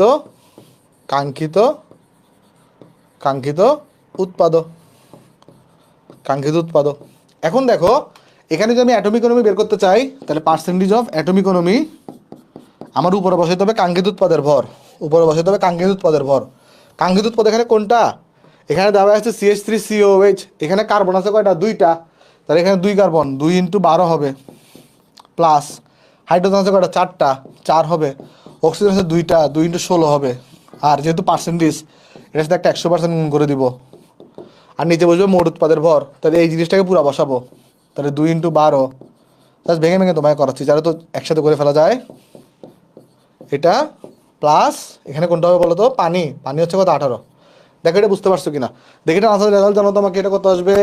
76.92। গুড, এটা আসবে 76.92%। এই তো পারতেছো ভাই, 76.92%। গুড, 76.92%। ভাই আমি বিক্রিয়া পারি না, এই চ্যাপ্টারে কি কোনো প্রবলেম হবে না? প্রবলেম হবে না। ওকে, ডান। তাহলে আমি কি নেক্সট অঙ্কে যাবো? নেক্সট অঙ্কে তোমাকে আমি কাজ করতে দিব। 96.92 না তো 76.92 হবে। ওকে ডান। তাহলে আমাদের এই জিনিসটা হচ্ছে আমাদের আনসার। আমি বক্স করে দিই জাস্ট এখানে। তাহলে আমাদের এই জিনিসটা হচ্ছে আমাদের আনসার, কেমন? ওকে, তাহলে চলো নেক্সটে যাই। নেক্সটে বলতেছে আমাকে যে নিচের বিক্রিয়া কাঙ্ক্ষিত উৎপাদের ক্ষেত্রে অ্যাটমিক ইকোনমির মান বের করো। এখানে আসলে তোমার আমাদের সিলভারের এখানে কোশ্চেনে কিছু ডাটা মিসিং আছে, ডাটাগুলো আমি বলে দিই। সিলভারে তোমার কোশ্চেন আণবিক ভর দেওয়া থাকবে। এম অফ সিলভার এটা হয়ে থাকে 107। তারপর এখানে আছে কোনটা? এম অফ আয়োডিন এটা হচ্ছে 127। তারপর পারো না এরকম কোনটা আছে? পটাশিয়াম তো তুমি পারো। এম অফ পটাশিয়াম কত হয়ে থাকে? 9 উপরে আসছে 39 হয়ে থাকে। আর সবই তুমি এখানে পারো, ঠিক আছে। আচ্ছা, এটা এম অফটা এটা 108 হয়ে থাকবে। এটা হবে এটা 108 হয়। এটা কত হয়? এটা 108 হয়ে থাকে। আচ্ছা, এই অঙ্কটা পারবা না এখন? দেখো তো, আমাকে একটু জানাও তো কমেন্টে এই অঙ্কটা পারবা কিনা। এই অঙ্কটা পারবা কিনা দেখো, তোমার কোশ্চেনে দেওয়াই আছে এটা অ্যাটমিক ইকোনমি। এই অঙ্কটা কি পারবা? রিক্যাপ কোনটা রিক্যাপ করবো আমাকে একটু জানান। রিক্যাপ কোন টপিকটা রিক্যাপ করবো? কোন টপিকটা রিক্যাপ করবো আমাকে জানান একটু করে, তাহলে আমি বুঝতে পারবো। না তুমি বুঝতে পারতেছি না। এই অঙ্কটা হোপফুলি তোমরা পারবা, তাই এটা তোমাদেরকে আমি বাড়ি কাজ দিচ্ছি। যদি আগের অঙ্কগুলো বুঝে থাকো তাহলে এই অঙ্কটা অবভিয়াসলি তোমরা পারবা আসলে, কেমন? সেম টাইপের ম্যাথ, এটা তোমরা এখানে অবশ্যই পারবা। ওকে, পারবা না এটা? হ্যাঁ পারবা আশা করি। স্যার কত পর্যন্ত মোলের পর্যাবৃত্ত ধর্ম পারমাণবিক ভর মুখস্থ রাখতে হবে? এটা হচ্ছে যে পরিমাণগত রসায়ন যখন আপনারা পড়বেন তখন প্রথম লেকচারে আসলে কিছু ইম্পর্টেন্ট মোলের পারমাণবিক ভর দিয়ে দেয়, কেমন? ওকে, ওগুলো মুখস্থ রাখতে হবে শুধু। চলো নেক্সট অঙ্গে যাই। এটা তো পারবো, এই জন্য আমি করা দিচ্ছি না আর, কেমন? চলো নেক্সট অঙ্গে যাই। নেক্সট অঙ্গে বলছে কি আমাকে একটা বিক্রিয়া দেওয়া আছে, কাঙ্ক্ষিত উৎপাদ এটা, এটার অ্যাটমিক ইকোনমি বের করতে বলছে। এটাও পারা হবে না? এটাও কি পারা যাবে কিনা দেখো তো, এটা জানাও তো আমাকে। এটাও পারা যাবে কিনা? আমি ধরাই দিচ্ছি একটু করে, পার্সেন্টেজ অফ অ্যাটমিক ইকোনমি। তাহলে উপরে কত বসবে? এখানে উপরে বসবে তোমার হচ্ছে আমাদের কাঙ্ক্ষিত উৎপাদের ভর। কাঙ্ক্ষিত উৎপাদ এখানে কোনটা দেওয়াই আছে? এটা যদি দেওয়া নাও থাকতো আমরা বুঝতে পারতাম, কারণ জৈব যৌগ। তো এটার আমাকে ভর কত হবে বলো? 2টা কার্বন, তো 2 কার্বন হচ্ছে 2 × 12 হবে, প্লাস হাইড্রোজেন 3টা 5টা 6টা হাইড্রোজেন, প্লাস একটা অক্সিজেন, তাহলে 16 হবে। তাহলে এটাকে জাস্ট একটা 100 দ্বিগুণ করবো, 100% করবো। আর এখানে তাহলে বসবে এই পুরাটা বসবে 2 × 12। নোমান আমায় কল দিচ্ছে কেন? আচ্ছা একটু করে ধরো, আমি লাইন একটু কলটা ধরি। নোমান কেন কল দিচ্ছে একটু দেখি, একটা সেকেন্ড জাস্ট।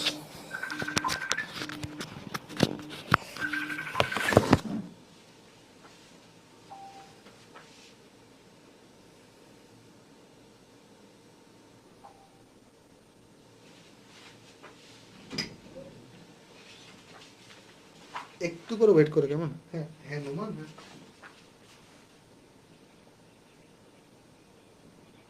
হ্যাঁ হ্যাঁ হ্যাঁ।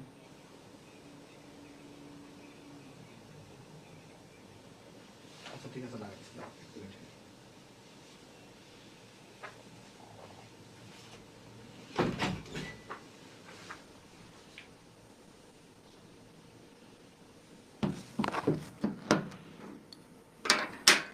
আচ্ছা একটু করে এই যে মাইক্রোফোনে এটা নাকি একটু করে আমাকে লাগাইতে বলতেছে, আবার একটু আমি লাগাই দেখি কি হয়, একটু করে হোল্ড করে, কেমন?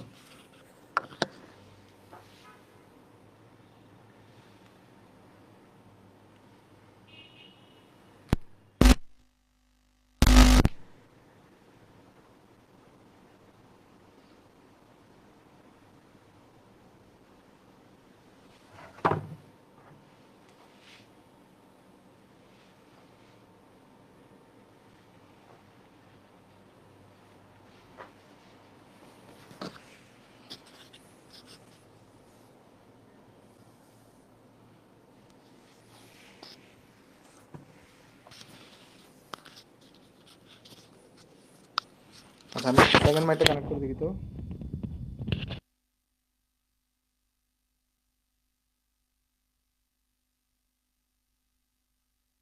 Hello hello hello hello hello hello hello hello hello. আচ্ছা এবার একটু কথা শোনা হচ্ছে কিনা ঠিক মনে দেখো তো, এবার কথা শোনা যায় কিনা।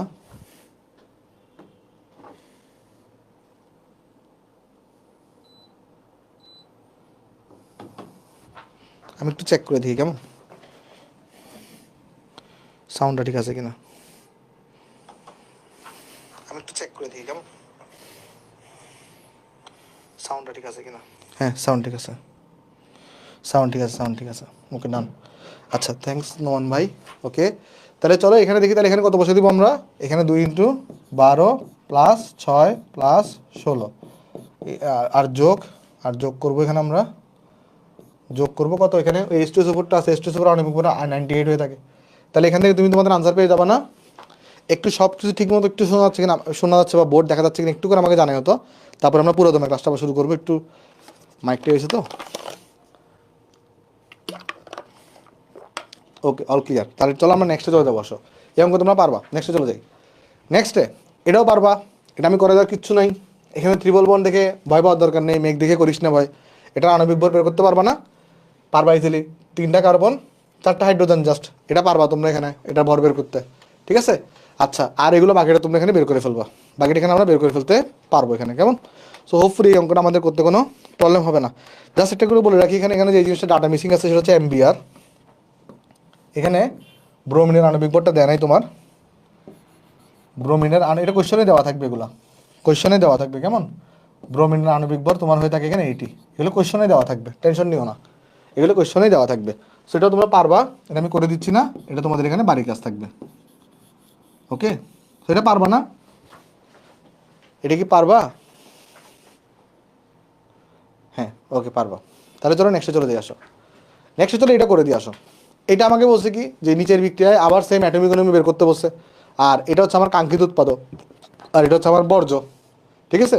আচ্ছা এখান থেকে আমি অ্যাটমিক ইকোনমি বের করবো, তাহলে অ্যাটমিক ইকোনমি বের করার জন্য আমার কি লাগবে, এটার ভর লাগবে আর এটার ভর লাগবে, যার কিচ্ছু না। এখন এটার আণবিক ভর কত হবে, এটার আণবিক ভর কত হবে একটা আমাকে জানাতে পারবা। এই যে আমার প্যারাসিটামল যেটা আছে এইটা, অর্থাৎ এই যৌগটা, যদি আমি একটু বক্স করে দিই এখানে,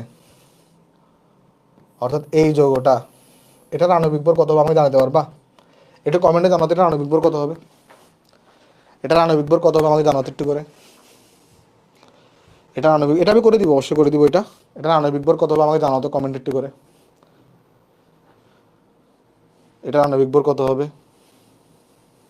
একজন বলছো 154, একজন বলছো 154, ওকে আমরা দেখবো। একজন বলছো 154, একজন বলছো 152, এই যে ঝামেলা লাগতেছে। একজন বলছো 153, একজন বলছো 151, 151 হচ্ছে কারেক্ট, 151 হচ্ছে কারেক্ট, 151 হচ্ছে কারেক্ট। 63 কীভাবে হয়, 63 তো জীবন হবে না, 169 তো জীবন হবে না, 151 হচ্ছে কারেক্ট।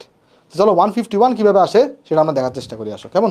আচ্ছা এখানে আমি তোমার বুঝাই বলি, দেখো এখানে কার্বন আছে কয়টা, আমি যদি তোমার দেখাই, এখানে এখানে একটা কার্বন আছে, এখানে একটা কার্বন আছে, এখানে একটা কার্বন আছে, এখানে একটা কার্বন আছে, এখানে একটা কার্বন আছে, এখানে একটা কার্বন আছে। আগে আমরা চলো আগে পুরো যৌগে কার্বন কয়টা আছে সেটা আগে বের করি। পুরো যৌগটার মধ্যে আমাকে তুমি একটু করে বলো, এই যে যৌগটা এটার মধ্যে আমার কার্বন কয়টা আছে, এই পুরো যৌগের মধ্যে।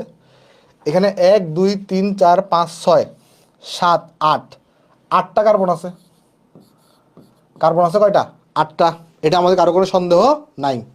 পুরো যৌগের মধ্যে অক্সিজেন কয়টা আছে, অক্সিজেন, অক্সিজেন এখানে একটা আছে, এখানে একটা আছে, অক্সিজেন আছে কয়টা, অক্সিজেন আছে 2টা, অক্সিজেন আছে কয়টা, 2টা। ক্লিয়ার, আশা করি ক্লিয়ার। এইবার যে ঝামেলাটা লাগছে পুরো যৌগে হাইড্রোজেন, আচ্ছা নাইট্রোজেন দেখি, নাইট্রোজেন কয়টা আছে বলো তো, এখানে কোনো নাইট্রোজেন আছে না, এখানে একটা আছে শুধু, তাহলে এই যৌগটার মধ্যে নাইট্রোজেন আছে কয়টা, নাইট্রোজেন আছে তোমার এখানে একটা। বাট আমার কোয়েশ্চেন হচ্ছে আমাকে একটু করে বলো এই পুরো যৌগে হাইড্রোজেন কয়টা আছে। যারা 151 বের করছো তারা নিশ্চয়ই হাইড্রোজেন সংখ্যাটা কারেক্টলি বলতে পারবা। এই পুরো যৌগে হাইড্রোজেন কয়টা আছে আমাকে বলো একটু করে, এই পুরো যৌগে হাইড্রোজেন কয়টা আছে আমাকে একটু জানাও, এই পুরো যৌগে হাইড্রোজেন কয়টা আছে আমাকে একটু জানাও। যারা 151 বের করতে পারছো তারা কারেক্টলি বলতে পারবা এই পুরো যৌগটার মধ্যে হাইড্রোজেন কয়টা আছে।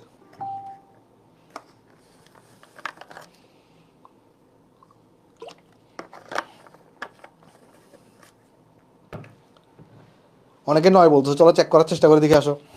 একটা জিনিস দেখো, আমার এই জায়গায় একটা হাইড্রোজেন আছে, কোন জায়গায়, এই জায়গায় একটা হাইড্রোজেন আছে, এই জায়গায় একটা হাইড্রোজেন আছে, এই জায়গায় একটা হাইড্রোজেন আছে, এই জায়গায় একটা হাইড্রোজেন আছে। আমরা যারা 9 10-এ যারা বেঞ্জিন পরে আসছি আমরা জানি বেঞ্জিনের মধ্যে কি থাকে, এখানে একটা করে কিন্তু হাইড্রোজেন থাকে, তাই না? বাট এইখানকার যে হাইড্রোজেনটা সেটা এই ওইসটা হাইড্রোজেনটাকে সরাই বসে গেছে হাইড্রোজেনের জায়গায়। তাহলে এই কার্বনে কিন্তু কোনো হাইড্রোজেন নাই। আবার এই কার্বনটার মধ্যেও এখানেও কিন্তু কোনো হাইড্রোজেন নাই, এই কারণে এই কার্বনে যে হাইড্রোজেন ছিল সেটাকে সরাই কে বসে গেছে, NH বসে গেছে। ক্লিয়ার? দেখো এখানে হাইড্রোজেন আছে, এখানে হাইড্রোজেন আছে, এখানে আমরা জানি বেঞ্জিনের স্ট্রাকচার কীরকম, বেঞ্জিনের সাথে 6টা হাইড্রোজেন থাকে, তাই না? 6 কার্বনে 6টা হাইড্রোজেন থাকে। তো এই কার্বনে একটা হাইড্রোজেন, এই কার্বনে একটা হাইড্রোজেন, এই কার্বন হাইড্রোজেন, এই কার্বন হাইড্রোজেন। বাট এই কার্বনের হাইড্রোজেনকে ওইস সরাই ফেলছে, ওইসটা সরাই এখানে বসছে, তাহলে এই কার্বনে কোনো হাইড্রোজেন নাই, এই কার্বনে কোনো হাইড্রোজেন নাই। তাহলে এখানে হাইড্রোজেন আছে কয়টা? 1টা 2টা 3টা 4টা 5টা 6টা 7টা 8টা 9টা। তাহলে এখানে হাইড্রোজেন আছে কয়টা? অবভিয়াসলি 9টা। তাহলে যারা 9টা বলছো তারা হচ্ছে কারেক্ট আনসার। কেমন? তাহলে এখান থেকে আমরা এবার এটা আণবিক ভর বের করতেই পারি। যেমন তাহলে এটা আণবিক ভর কত আসবে বলো? এটা আণবিক ভর যদি বের করতে চাই, 8টা কার্বন, তাহলে 8 × 12 প্লাস 2টা অক্সিজেন, তাহলে 2 × 16 প্লাস তোমার এখানে কত, আর তোমার এখানে হচ্ছে একটা নাইট্রোজেন, তাহলে 14, তারপর প্লাস 9টা হাইড্রোজেন, তাহলে 9। দেখো এখান থেকে কত আসবে, আমি যদি ক্যালকুলেট করে দেখি আমার 151-ই আসার কথা। 8 × 12 প্লাস 2 × 16 প্লাস 14 প্লাস 9, হ্যাঁ 151। দেখো তো এই হিসাবটা সবাই বুঝতে পারছো কিনা? হাইড্রোজেনের হিসাবটা সবাই বুঝতে পারছো কিনা একটু দেখো, যদি বুঝো আমাকে তাহলে জানাও। ওইখানে অন্য মৌল তো না, অন্য মৌল হইলে তো সেটা দেওয়াই থাকবে। যদি এখানে যদি অন্য এই হাইড্রোজেনের পরিবর্তে যদি অন্য কিছু থাকে তাহলে সেটা দেওয়াই থাকবে। যেমন এখানে দেখো, এখানে হাইড্রোজেনের পরিবর্তে OH আছে, তাই OH দেওয়াই আছে। যদি এখানে একটা ক্লোরিন থাকতো তাহলে ক্লোরিন এখানে লেখা থাকতো। কোনো কিছু লেখা না থাকা মানে হচ্ছে হাইড্রোজেন থাকা, কোনো কিছু লেখা না থাকা মানে হচ্ছে হাইড্রোজেন থাকা। এগুলোর নামকরণ কীভাবে করতে হবে যখন আমরা জৈব যৌগ পড়বো তখন এগুলো দেখাই দিব। নামকরণ খুব একটা কঠিন না, নামকরণ আমরা যখন জৈব যৌগ পড়বো তখন আমরা দেখাই দিব। আগে এটা বুঝছেন কিনা দেখেন, হাইড্রোজেন সংখ্যাটা বা এটা আণবিক ভরটা বুঝছেন কিনা দেখেন। আণবিক ভর বুঝা মানে অঙ্কটা ক্লিয়ার।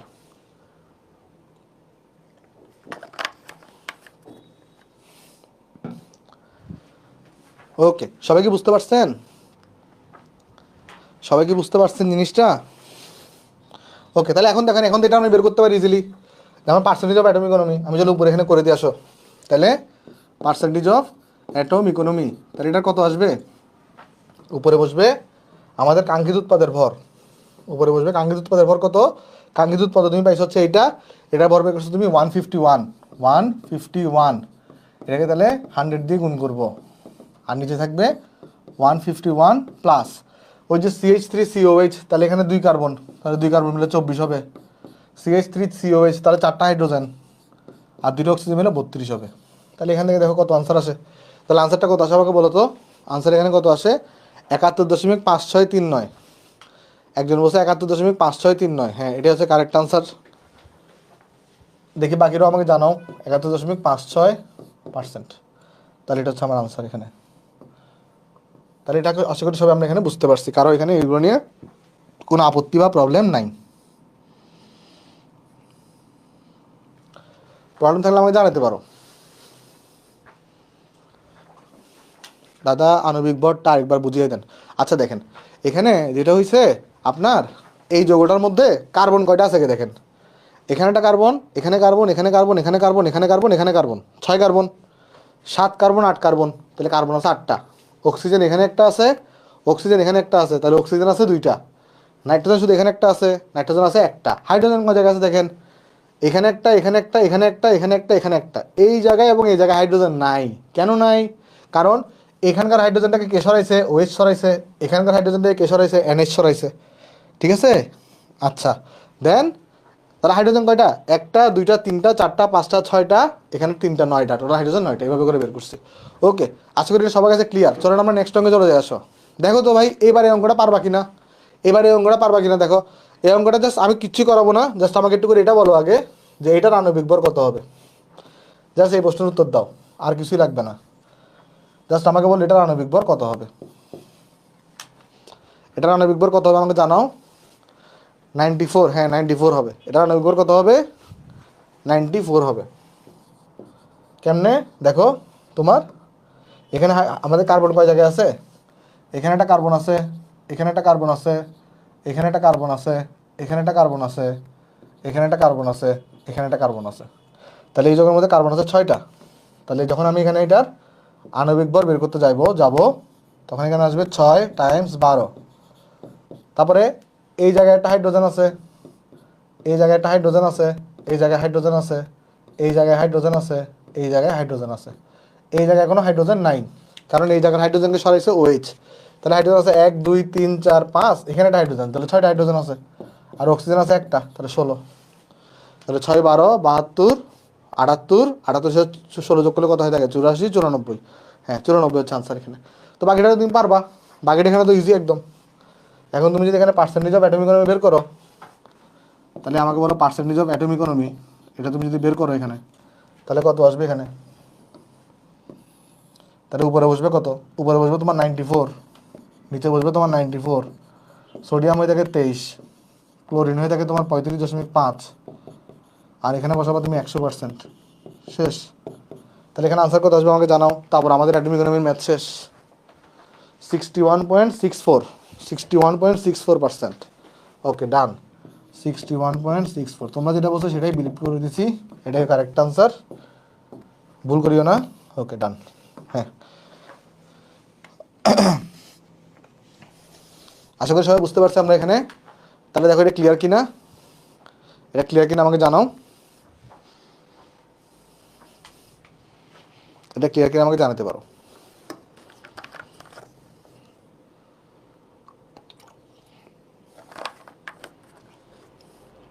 এটাই ক্লিয়ার?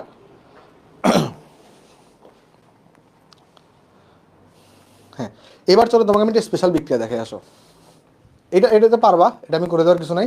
জাস্ট এখানে আমি এটা জাস্ট বলে দিই যে অ্যাম অফ আয়রন এটা হয়ে থাকে তোমার 55.85। তাহলে বাকিটা বাসা করে ফেলবা, কেমন? এটা তাহলে রেজাল্ট থাকবে। আচ্ছা, তো তোমাকে আমি একটা স্পেশাল বিক্রিয়া দেখাতে যাচ্ছি। সেই স্পেশাল বিক্রিয়াটা কই দেখে আসো। ওকে, এটা স্পেশাল বিক্রিয়া তোমাকে দেখে আসো আমি। তাহলে চলো তোমাকে আমি স্পেশাল বিক্রিয়া দেখে আসো, এটার আমাকে আনসার দাও। ধরো আমি বললাম তোমার কাছে, আমার কাছে একটা এ আছে, আমার কাছে একটা বি আছে। ধরো এ আর বি এরা যুক্ত হয়ে এখানে সি প্রডিউস করছে। এমসিকিউর কোয়েশ্চন, আমাকে 30 সেকেন্ডের মধ্যে আনসার দিতে হবে। এই বিক্রিয়ার পার্সেন্টেজ অফ অ্যাটমিক ইকোনমি কত হবে, আর এই বিক্রিয়ার ই ফ্যাক্টর কত হবে? 30 সেকেন্ডের মধ্যে আনসার দাও। আমি লিখতে লিখতে আনসার লিখে ফেলো। এই বিক্রিয়ার অ্যাটমিক ইকোনমি কত হবে আর ই ফ্যাক্টর কত হবে? অ্যাটমিক ইকোনমি কত হবে আর ই ফ্যাক্টর কত হবে? গুড, অনেকেই পারতেছো জিনিসটা, গুড। তাহলে এখানে পার্সেন্টেজ অফ অ্যাটমিক ইকোনমি কিন্তু 100% হবে, 100% হবে। আর ই ফ্যাক্টর হবে 0। ই ফ্যাক্টর হবে কত? 0। কেন? কারণ এটা কিন্তু এমসিকিউতে অনেকবার মানে বেশ ভালো রকমের একটা মানে ইম্পর্টেন্ট কোয়েশ্চন আর কি, কেমন? কারণ এখানে একটাই মাত্র উৎপন্ন হলে সেটাই কাঙ্ক্ষিত উৎপাদ হবে। তাহলে এখানে কোনো বর্জ্য নাই, এখানে কোনো কি নাই, বর্জ্য নাই। তাহলে এটার ই ফ্যাক্টর এবং অ্যাটমিক ইকোনমি কত হবে সেটা আমরা জেনে রাখলাম, কেমন? সো হোপফুলি সবাই জিনিসটা এখানে বুঝতে পারছো। দেখো এই জিনিসটা বুঝতে পারছো কিনা এখানে, এই যে এটা যে 100% আর 0, এই জিনিসটাকে সবার কাছে ক্লিয়ার হয়েছে? আমাকে জানাতে পারো একটু করে। হ্যাঁ ক্লিয়ার, ওকে। তাহলে চলো আমরা নেক্সটে চলে যাবো, আসো।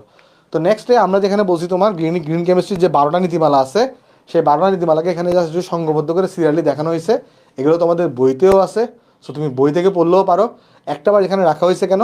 জাস্ট একটাবার চোখ বুলাই যাওয়ার জন্য, একটাবার রিডিং দেওয়ার জন্য। কারণ কেন আমি তোমার একটু করে বলি, কারণ যেটা ঘটনা হয়েছে সেটা হচ্ছে তোমার একবার রুয়েটে একটা কোয়েশ্চেন আসছিল যে বলছিল গ্রিন কেমিস্ট্রি 5টি নীতিমালাকে লিখো। তো চলো নীতিমালাগুলোকে একবার আমরা পড়ে যাই, পড়ে তো কোনো ক্ষতি নেই, কোনো ইম্পর্টেন্ট লাইন পেলে আমরা দেখায় রাখবো। দেখো বলছে কি 1991 সালে, কত সালে মেডিকেলের জন্য ইম্পর্টেন্ট, কত সালে বলো? 1991 সালে।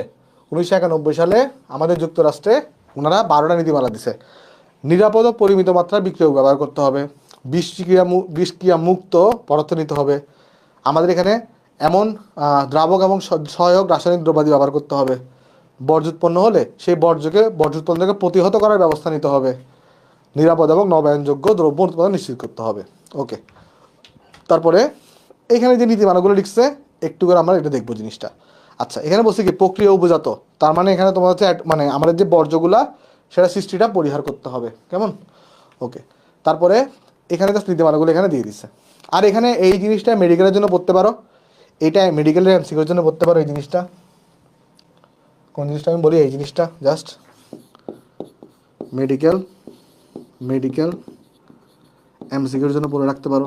সেটা কি বলছে এখানে, যে পরিবেশ গ্রিন কেমিস্ট্রি দূষণ বর্জন হ্রাসকারী জৈব যৌগ সংশ্লেষণের ম্যাটাথিসিস পদ্ধতির জন্য 2005 সালে বিজ্ঞানী Yves Chauvin, Robert Grubbs, Richard শুককে রসায়নশাস্ত্রে নোবেল পুরস্কার দেওয়া হয়। জাস্ট মেডিকেলের জন্য পড়বা, বাকিটা পড়ার দরকার নেই।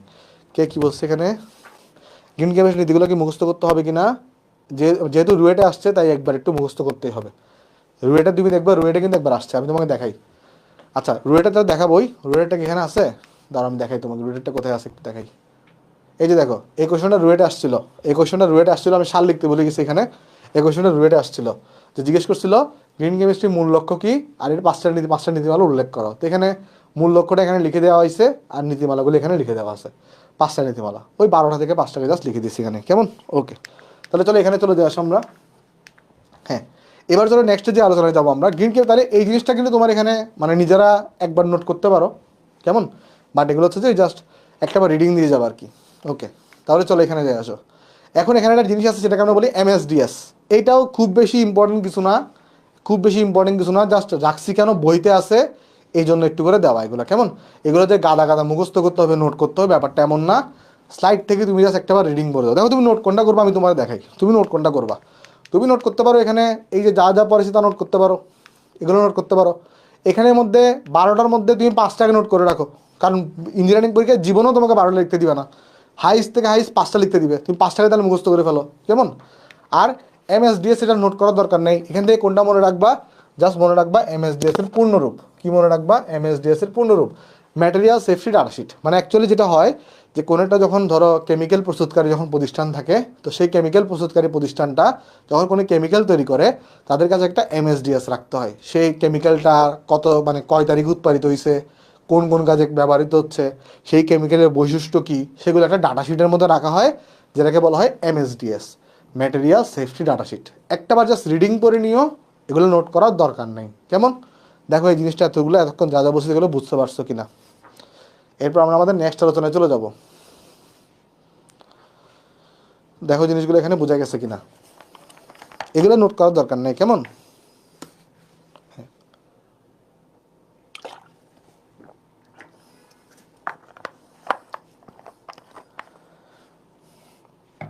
ওকে, তাহলে চলো আমরা নেক্সটে চলে যাই আসো। নেক্সটে এখানে ওই যে 12টা নীতিমালা ছিল ওগুলোকে জাস্ট একটু শর্টকাট করে এখানে দেখানো হয়েছে, যে তোমার সংক্ষেপে মনে হয়, যেমন যথাসময়ে দূষণ নিয়ন্ত্রণ, দুর্ঘটনা প্রতিরোধ, বর্জ্য হ্রাসকরণ, শতকরা অ্যাটম ইকোনমি। বর্জ্য হ্রাসকরণ হচ্ছে ইফেক্টর, কম ঝুঁকি সম্পূর্ণ পদ্ধতির ব্যবহার, নিরাপদ রাসায়নিক দ্রব্যর ব্যবহার, উচ্চ দক্ষতা সম্পন্ন জ্বালানি ব্যবহার, নিরাপদ দ্রাবক ব্যবহার, নবায়নযোগ্য জ্বালানি ব্যবহার, বাই প্রোডাক্ট। বাই প্রোডাক্ট মানে হচ্ছে বর্জ্য। বাই প্রোডাক্ট মানে কি? বাই প্রোডাক্ট মানে হচ্ছে তোমার বর্জ্য। বাই প্রোডাক্ট মানে হচ্ছে তোমার বর্জ্য। তো সেই বর্জ্যকে পরিহার করতে হবে, প্রভাবক ব্যবহার করতে হবে যেন বিক্রিয়া ফাস্ট ঘটে, তারপরে ভাঙনযোগ্য কেমিক্যালস ব্যবহার করতে হবে, মানে যেগুলো পচনশীল এই ধরনের কেমিক্যাল মানে ইউজ করতে হবে, কেমন? আচ্ছা অ্যাটম ইকোনমি কোনটা? অ্যাটম ইকোনমি হচ্ছে এইটা, দেখো দেখেন এখানে লেখাই আছে শতকরা অ্যাটম ইকোনমি। আর বর্জ্য হ্রাসকরণ যেটা, এটা আসলে অ্যাকচুয়ালি ই ফ্যাক্টর, এটা আসলে অ্যাকচুয়ালি কি ই ফ্যাক্টর। আর এটা হচ্ছে আমাদের পার্সেন্টেজ অফ অ্যাটম ইকোনমি, ঠিক আছে? ওকে, তাহলে চলো নেক্সটে যাই। নেক্সটে এই জিনিসটা শুধুমাত্র ইউনিভার্সিটির জন্য লাগবে, কেমন? এটা মেডিকেলের জন্য লাগবে না, শুধুমাত্র যারা ইউনিভার্সিটিতে পরীক্ষা দিবা তাদের জন্য লাগবে। ডিইউতে যদিও বলবা যে ভাই আমরা তো একাডেমিক স্টুডেন্ট, তাহলে ইউনিভার্সিটি পড়া, আপনি ইঞ্জিনিয়ারিংয়ের পড়া, সবগুলো কেন পড়াচ্ছেন? হ্যাঁ, একাডেমিক সাইকেলে আমরা যেটা করবো, আমরা তোমাকে এমনভাবে প্রস্তুত করবো যেন তুমি আমি সৃজনশীল তোমাকে করাবো, তুমি যেন বোর্ড পরীক্ষা ভালো করতে পারো, এডমিশনে ভালো করতে পারো, তোমার কলেজে পরীক্ষা ভালো করতে পারো, এই জন্য সবগুলোই তোমাকে এখানে পড়াবো। তো তোমাকে আমি চলো এখানে বিক্রিয়াগুলো সেটা পরিচয় করাই। দেখো একটা বিক্রিয়া আছে যাকে আমরা বলি সংশ্লেষণ বিক্রিয়া। সংশ্লেষণ বিক্রিয়া জিনিসটা কি? মৌল আর মৌলযুক্ত হয়ে যে বিক্রিয়াটা সেটাকে আমরা বলি সংশ্লেষণ বিক্রিয়া। যেমন হাইড্রোজেন আর অক্সিজেন যুক্ত হয়ে পানি তৈরি হচ্ছে, এটা হচ্ছে একটি কি সংশ্লেষণ বিক্রিয়া। সংযোজন বিক্রিয়া জিনিসটা কি? মৌল থাকতে পারে বা যৌগ যৌগ থাকতে পারে, যৌগ যৌগ যুক্ত হওয়া বা মৌল যৌগ যুক্ত হওয়া, এই বিক্রিয়াটাকে আমরা বলে থাকি তোমার হচ্ছে কি বলতো সংযোজন বিক্রিয়া। এগুলো তোমরা 9 10-এ পড়ে আসছো। যেমন দেখো এখানে এটা একটা যৌগ, এটা একটা যৌগ, দুটো যৌগ মিলিত হয়ে নতুন যৌগ পাইছো, যেটাকে আমরা বলছি সংযোজন বিক্রিয়া। তাহলে একাধিক যৌগ যুক্ত হয়ে নতুন যৌগ পাইলে সেটাকে আমরা বলি সংযোজন বিক্রিয়া। তাহলে কি বলছি? একাধিক যৌগ যুক্ত হয়ে নতুন যৌগ তৈরি হলে তাকে আমরা বলি সংযোজন বিক্রিয়া। আর অন্যদিকে বিশ্লেষণ হচ্ছে কোনটা উল্টা, এই যে সংশ্লেষণ আর বিশ্লেষণ এরা পরস্পর উল্টা, আর অন্যদিকে সংযোজন আর বিয়োজন পরস্পর উল্টা। ঠিক আছে, জাস্ট দেখো এই উল্টাটা উদাহরণ সহ দেওয়া আছে। এবার এখানে এইটার মধ্যে একটু আসি, এটা ইম্পর্ট্যান্ট আর এটা ইম্পর্ট্যান্ট। প্রতিস্থাপন কি, এখানে একটা অংশের বিনিময় হবে। ধরো জিঙ্ক আর H2SO উপর বিক্রিয়া করছে, নর্মালি জিঙ্ক হচ্ছে H2SO এই হাইড্রোজেন থেকে অধিক সক্রিয় থাকে, তাই জিঙ্ক কি করে হাইড্রোজেনকে সরাই দিয়ে জিঙ্ক সালফেট এখানে বসে যায়, হাইড্রোজেন এখানে বসে যায় এরপরে। এখন তুমি প্রশ্ন করতে পারো ভাই কে কার থেকে বেশি সক্রিয়, এই জিনিসটা আমরা কোথায় পড়বো? এটা আমরা বলবো তড়িৎ রাসায়নিক সারিতে, যেটা আমাদের তড়িৎ রসায়ন চ্যাপ্টারে আছে, সেকেন্ড পেপারের চ্যাপ্টার 4-এ। ওইখানে তোমাকে একটা ছক পড়ানো হবে তড়িৎ রাসায়নিক সারিতে। এখানে ছড়াটা হচ্ছে এরকম, লি কে কেনা ম্যাকাইবার এলো যেন ফিরে, শোনা পাবে হায় কোথাকার হাজিয়াস পিটাবে আমায়। যেগুলো ছড়া আছে ওই ছড়ার মধ্যে তোমরা দেখতে পারবা কে কার থেকে বেশি সক্রিয়। জাস্ট এতটুকু জেনে রাখো, আমরা এই জিনিসটা পড়া যেতে এই চ্যাপ্টারের উদ্দেশ্য না, তাই জেনে রাখো যে তোমার যদি এরকম হয় এই যে জিঙ্কটা যেটা করছে একজন এটাকে সরাইছে, এই জন্যটাকে শুধু প্রতিস্থাপন বলতেছি, শুধু একটা অংশের বিনিময় ঘটছে। আর যদি দুইটা অংশের বিনিময় ঘটে, দুইটা অংশের বিনিময় মানে কি, এইটা এর সাথে গেছে, এইটা এর সাথে গেছে, তাহলে এখানে দুজনের বিনিময় করছে। দেখো সোডিয়াম নাইট্রেট হয়েছে আর AgCl হয়েছে, দুজনের বিনিময় হলে কীভাবে বলতো সেটাকে আমরা বলবো তোমার হচ্ছে দ্বিপ্রতিস্থাপন বা দ্বিবিয়োজন বিক্রিয়া। সাউন্ড চারটা তুলবো কিনা? হ্যাঁ চারটা তুলি ভাই, চার্ট কিন্তু ইম্পর্টেন্ট, চার্ট ইম্পর্টেন্ট আছে। সাউন্ড কি এখনো প্রবলেম একটু আমাকে জানেন তো, এক দুজন বলতে সাউন্ড প্রবলেম।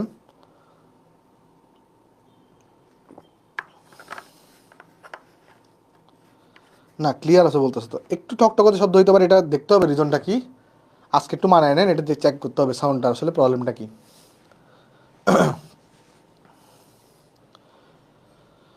সো হোপফুলি সবাই জিনিসটা আমরা বুঝতে পারছি। তাহলে চলো নেক্সটে চলে যাই।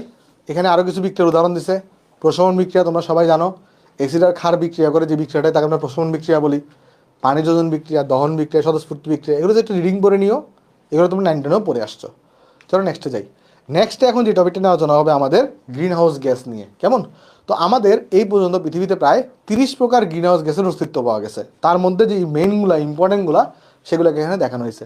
যেমন তাহলে এটা ইম্পর্টেন্ট এমসিকিউর জন্য কোনটা বলো তো, এখানে যে তোমার এখানে 30 প্রকারের গ্রিন হাউস গ্যাস পাওয়া গেছে, 30 প্রকারের। তার মধ্যে ইম্পর্টেন্ট কারা? ইম্পর্টেন্ট হচ্ছে এরা, যে carbon dioxide, sulphur dioxide, nitrogen dioxide, CH4, ozone, CFC। এর মধ্যে CFC যেটা, এটা কিন্তু বেশ ক্ষতিকর। CFCটা কি বলতো, বেশ ক্ষতিকর। তো CFCটার মানে এটার ক্ষতিকর দিক কি, আমাদের যে ওজোন স্তর আছে, যেটা আমাদের ইউভি রশ্মি থেকে, ধরো সূর্য থেকে যে ইউভি রশ্মিটা আসে সেটাকে ওজোন স্তরটা কী করে শোষণ করে নেয়, সেটা পৃথিবী তার ব্যাক করতে দেয় না। বাট CFC যেটা করে সে ওজোন স্তরকে ক্ষয় করে ফেলে। তো এই জন্য CFC স্তরের মানে CFCটার সবচেয়ে আমাদের এটার গুরুত্বপূর্ণ বাজে ইফেক্ট কি, CFC বায়ুমণ্ডলের ওজোন স্তরের ক্ষতি করে। CFC কি করে, বায়ুমণ্ডলের ওজোন স্তরের ক্ষতি করে। দেখো গ্রিন হাউস গ্যাস যারা, তারা মোটামুটি সবাই ক্ষতিকর, তবে তাদের মধ্যে সবচেয়ে বেশি ক্ষতিকারক হচ্ছে CFC, যেটা আমাদের বায়ুমণ্ডলের ওজোন স্তরকে ক্ষতি করে। তো এখন আমি তোমাকে একটা জিনিস বলি, সেটা হচ্ছে আমাদের কাছে আমরা যে বাসা বাড়িতে যে রেফ্রিজারেটর ইউজ করি, তো রেফ্রিজারেটরের মধ্যে কিন্তু তোমার একটা তরল পদার্থ থাকে যেটাকে আমরা বলি রেফ্রিজারেন্ট। তো রেফ্রিজারেন্ট যেগুলা, সেই রেফ্রিজারেন্ট হিসেবে আমরা CFC ইউজ করে থাকি। আগে CFC ইউজ করতাম বেশি বেশি পরিমাণে, বাট CFC যেহেতু ক্ষতিকারক, তাই জন্য আমরা এখন বর্তমানে HCFC ইউজ করি, যেটা একটু কম ক্ষতিকারক। আমরা কি ইউজ করে থাকি, CFCর পরিবর্তে HCFC ইউজ করে থাকি। সব লিখে দিব, টেনশন নিও না, কেমন? আচ্ছা, যেটা আমরা বলতেছিলাম, তাহলে আমরা এদের মধ্যে সবচেয়ে ইম্পর্টেন্ট হচ্ছে CFCটা আমাদের জন্য। তো CFC নিয়ে আলোচনা করব। CFCটার পূর্ণরূপ কি, ক্লোরো ফ্লোরো কার্বন। তার মানে CFCর মধ্যে দেখো ক্লোরিন থাকবে, ফ্লোরিন থাকবে, কার্বন থাকবে। তাহলে CFCর মধ্যে ইম্পর্টেন্ট কি কি বলো তো, এখানে CFC যেটা আছে তার মধ্যে কি থাকবে, এখানে CFCর মধ্যে ক্লোরিন থাকবে, ফ্লোরিন থাকবে, কার্বন থাকবে। দেখো এই জিনিসটা বুঝতে পারছো কিনা, CFCর মধ্যে ক্লোরিন থাকবে, ফ্লোরিন থাকবে, কার্বন থাকবে। তো CFC যেহেতু বেশি ক্ষতিকারক, তাই আরেকটা কি ইউজ করা হয়, HCFC ইউজ করা হয়। আরেকটা কি ইউজ করা হয়, এই যে CFC অধিক ক্ষতিকারক বিধায়, CFC অধিক ক্ষতিকারক বিধায়, ক্ষতিকারক বিধায় HCFC ব্যবহার করা হয়। এইচসিএফসির পূর্ণরূপ কি হবে? এইচসিএফসির পূর্ণরূপ হচ্ছে হাইড্রোক্লোরোফ্লোরোকার্বন। এইচসিএফসির পূর্ণরূপ কি? হাইড্রোক্লোরোফ্লোরোকার্বন। ওকে, দেখছে কি এখানে এইচসিএফসি কি গ্রিন হাউস গ্যাস? না, এইচসিএফসি গ্রিন হাউস গ্যাস না। আচ্ছা ওকে, এখন এখান থেকে যে টপিকটা আসলে প্রশ্ন জিজ্ঞেস করে তোমাকে সেটা হচ্ছে যে এই সিএফসির মধ্যে সিএফসির পরে একটা ডিজিট দেওয়া থাকে, সেই ডিজিট থেকে তোমাকে আচ্ছা একটা জিনিস যেটা বলা হয় নাই, সিএফসি যেটা আছে এটা বাণিজ্যিক নাম কিন্তু ফ্রিয়ন। সিএফসির বাণিজ্যিক নাম কি? সিএফসির বাণিজ্যিক নাম হচ্ছে ফ্রিয়ন। খুব ইম্পর্টেন্ট একটা কথা, সিএফসির বাণিজ্যিক নাম হচ্ছে ফ্রিয়ন। তাহলে এখান থেকে যে জিনিসটা ইম্পর্টেন্ট আমাদের জন্য, আমাকে এখানে সিএফসির পরে একটা সংখ্যা দেওয়া থাকবে, তো সেই সংখ্যা থেকে আমাকে ওই যৌগটার আসলে কি করতে বলে? সংকেত লিখতে বলে। কেমন? তো সেই সংকেতটা কীভাবে লিখতে হয় চলো তোমাকে শিখাই দিয়ে আসো আমি। চলো আমরা এখানে আলোচনা করবো তোমার যে টপিকটা নিয়ে, সেটা হচ্ছে আমাদের সিএফসির সংকেত। তাহলে এখানে চলো ডিসকাশন করি আমরা। সিএফসি ও এইচ সিএফসি এটা এর সংকেত, সিএফসি এবং এইচসিএফসি এটার সংকেত নিয়ে চলো ডিসকাশন করি আসো, সংকেতটা নিয়ে। ঠিক আছে, চলো দেখার চেষ্টা করি আসো সিএফসি এবং এইচসিএফসির সংকেত। এখানে বেসিক্যালি যে ঘটনার ওটা আমি সিএফসি দিয়ে বুঝাই দিই, সিএফসি দিয়ে বুঝতে পারলে তুমি এইচসিএফসিটা অটোমেটিক্যালি বুঝতে পারবা, সিএফসিটা বুঝতে পারলে তুমি এইচসিএফসিটা অটোমেটিক্যালি এখানে বুঝতে পারবা। কেমন? চলো চলো তোমাকে আমি দেখাই দিয়ে আসো।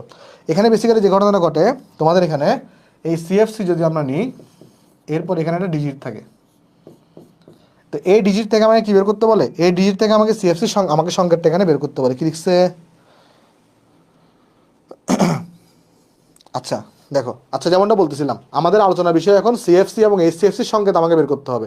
তো সিএফসি পরে তোমাকে একটা ডিজিট দেওয়া থাকবে, তো এই ডিজিটটা থেকে তুমি কীভাবে সংকেতটা বের করবা? দেখো আমরা যেটা করি, এই ডিজিটটার সাথে 90 যোগ করি, এই ডিজিটের সাথে আমি কি যোগ করি? 90 যোগ করি। 90 যোগ করা হলে এখানে 3 ঘরের আমরা একটা সংখ্যা পাই। 90 যোগ করা হলে আমরা এখানে একটা 3 ঘরের সংখ্যা পাবো। ধরো এখানে সিএফসি 11 লেখা আছে, সিএফসি 11 লেখা আছে, 11 সাথে তুমি 90 যোগ করে কত পাবে? 101 পাবা না? তাহলে 3 ঘরের সংকেত একটা সংখ্যা পাইছো না? তো ওইটার মধ্যে প্রথম যে সংখ্যাটা সেটা নির্দেশ করে আমার কার্বন সংখ্যা, এটা নির্দেশ করে কি? কার্বন সংখ্যা। মাঝখানেটা নির্দেশ করে হাইড্রোজেন সংখ্যা, আর যে লাস্টেরটা আছে যেটা সেটাকে আমার নির্দেশ করে ফ্লোরিন সংখ্যা। আমি উদাহরণ দিয়ে করাই দিলে দেখবে এগুলো একদম ক্লিয়ার হয়ে যাচ্ছে। তাহলে যেমনটা আমরা বলতেছিলাম, সিএফসি বলো এইচসিএফসি বলো, দুটোর জন্য নিয়ম সেম। এইচসিএফসিটার জন্য নিয়ম সেম, এইচসিএফসিটার জন্য নিয়ম আসলে সেম। এই নিয়মই, যে সংখ্যাটা দেওয়া থাকবে তার সাথে তুমি 90 যোগ করবা। প্রথম এখানে 3 ডিজিটের একটা সংখ্যা আসবে, প্রথম সংখ্যাটা নির্দেশ করবে কার্বন সংখ্যা, পরের সংখ্যাটা নির্দেশ করবে হাইড্রোজেন সংখ্যা, পরের সংখ্যা নির্দেশ করবে তোমার এখানে ফ্লোরিন সংখ্যা। কি লিখছে এখানে?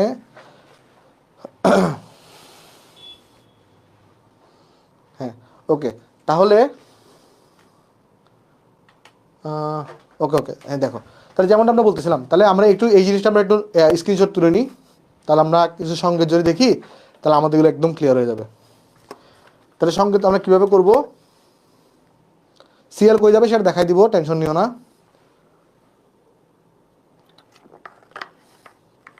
আচ্ছা একটা জিনিস আমরা এখানে ক্লিয়ার কিনে একটু দেখি তো, এই যে এইচসিএফসি সেখানের মধ্যে হাইড্রোজেন থাকাটা বাধ্যতামূলক, সেখানের মধ্যে কী থাকা বাধ্যতামূলক? হাইড্রোজেন থাকাটা বাধ্যতামূলক। বাট সিএফসির মধ্যে কিন্তু হাইড্রোজেন থাকাটা বাধ্যতামূলক না, কারণ সিএফসি মানে কি? ক্লোরোফ্লোরোকার্বন। এখানে কোথাও হাইড্রোজেন লেখাটা আছে? লেখাটা নাই। বাট এইচসিএফসি যেটা হাইড্রোক্লোরোফ্লোরোকার্বন, এখানে হাইড্রোজেন কথাটা আছে, তাহলে এখানে হাইড্রোজেন থাকতে হবে।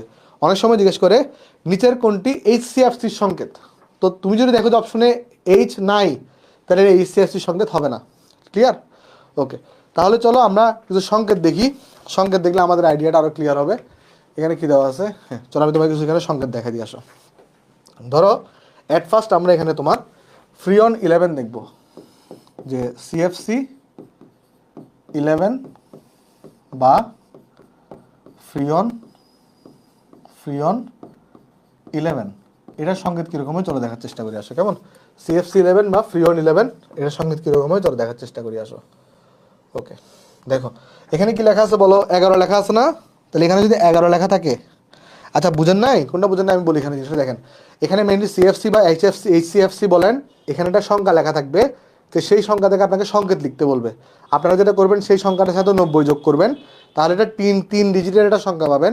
সেই 3 ডিজিটের মধ্যে প্রথম সংখ্যাটা নির্দেশ করে কার্বন সংখ্যা, পরের ডিজিটটা নির্দেশ করে হাইড্রোজেন সংখ্যা, পরের ডিজিট নির্দেশ করে ফ্লোরিন সংখ্যা। আমি এটা ম্যাথ করে দিলে এখন ক্লিয়ার আইডিয়া পাবেন এটা। দেখেন ধরেন আপনাকে বললো CFC11 বা ফ্রিওন 11 এটা সংকেত লিখো, তো আমাদের প্রথম কাজটা কি হবে, এখানে যে 11 সংখ্যাটা আছে তার সাথে আমরা এখানে 90 যোগ করব, তাহলে কত পাবো বলো, তাহলে পাবো 101। তাহলে 101 যদি পাই, তাহলে এই যে 1 এটা নির্দেশ করতেছে কার্বন সংখ্যা, এটা নির্দেশ করতেছে হাইড্রোজেন সংখ্যা, এটা নির্দেশ করতেছে আমার এখানে ফ্লোরিন সংখ্যা। তাহলে এরকম যদি হয় আমার কাছে, তাহলে এখানে কার্বন কয়টা, কার্বন হচ্ছে একটা, বাট কার্বনের হাত কয়টা থাকে, কার্বনের হাত থাকে 4টা। আমরা 9 থেকে জানি কার্বনের হাত কয়টা থাকে, কার্বনের হাত থাকে তোমার 4টা। তাহলে কার্বনের এদিকে একটা হাত থাকবে, তাহলে কার্বনের এদিকে একটা হাত থাকবে। তাহলে এই 4টা হাতের মধ্যে কোনো জায়গায় হাইড্রোজেন সংখ্যা কয়টা বলো তো, 0। হাইড্রোজেন থাকবে, হাইড্রোজেন থাকবে না, কারণ হাইড্রোজেন 0। ফ্লোরিন কয়টা, একটা। ফ্লোরিন থাকবে কয়টা, ফ্লোরিন থাকবে এখানে একটা। তাহলে বাকি যে 3টা হাত আছে, যেহেতু CFC, তাহলে এখানে ক্লোরিন থাকবে, ফ্লোরিন থাকবে, কার্বন থাকবে। কার্বন আর ফ্লোরিনকে দিছো, তাহলে বাকি হাতগুলোতে কে বসবে, ক্লোরিন। বাকি হাতগুলোতে বসবে, বাকি হাতগুলোতে বসবে ক্লোরিন। দেখো ফ্রিওন 11 এর সংকেত তোমরা বুঝতে পারছো কিনা, ফ্রিওন 11 এর সংকেত তোমরা বুঝতে পারছো কিনা দেখো। ভাই ক্লোরিনের ডিজিট নাই, বাকি যেটা হাত সেখানে ক্লোরিন থাকবে, বাকি যেটা হাত সেটাতে। আরেকবার দেখাই দিয়ে আসো, দেখো CFC11 11 এর সাথে তুমি 90 যোগ করবা, 90 যোগ করলে কত পাও, 101 পাও। তাহলে প্রথম ডিজিট নির্দেশ করবে কার্বন সংখ্যা, পরের ডিজিট নির্দেশ করবে হাইড্রোজেন সংখ্যা, পরের ডিজিট নির্দেশ করবে ফ্লোরিন সংখ্যা। তাহলে কার্বন সংখ্যা এখানে একটা কার্বনকে দিলাম, তারপর একটা কার্বনকে দেওয়ার পরে ফ্লোরিন, হাইড্রোজেন আছে এখানে কোথাও, হাইড্রোজেন নাই। তাহলে ফ্লোরিন সংখ্যা কয়টা, একটাকে দিলা, তাহলে বাকি হাতে বসবে ক্লোরিন। আরেকটা চলো দেখাই দিয়ে আসো, তাহলে আইডিয়া আরো ক্লিয়ার হবে। ধরো তোমাকে বললো এখানে তুমি কি করো, তুমি এখানে CFC12 CFC12 বা ফ্রিওন 12 এর সংকেত লিখো, ফ্রিওন 12 এটার সংকেত লিখো। তাহলে সংকেত কীভাবে লিখবা দেখো, তাহলে তোমার কাজটা কি, এখানে ডিজিট দেওয়া আছে কত, 12, ডিজিট দেওয়া আছে কত, 12। তাহলে 12 সাথে তুমি কত যোগ করো, 90, তাহলে পাবা এখানে 102। তো 102 যদি পাও, এই 102 এর মধ্যে প্রথম সংখ্যাটা আমাকে নির্দেশ করে কার্বন, পরের সংখ্যাটা নির্দেশ করে আমার এখানে হাইড্রোজেন, পরের সংখ্যা নির্দেশ করে আমার কাছে এখানে ফ্লোরিন। তাহলে কার্বন থাকবে একটা, হাইড্রোজেন থাকবে 0 সংখ্যক, ফ্লোরিন থাকবে 2টা।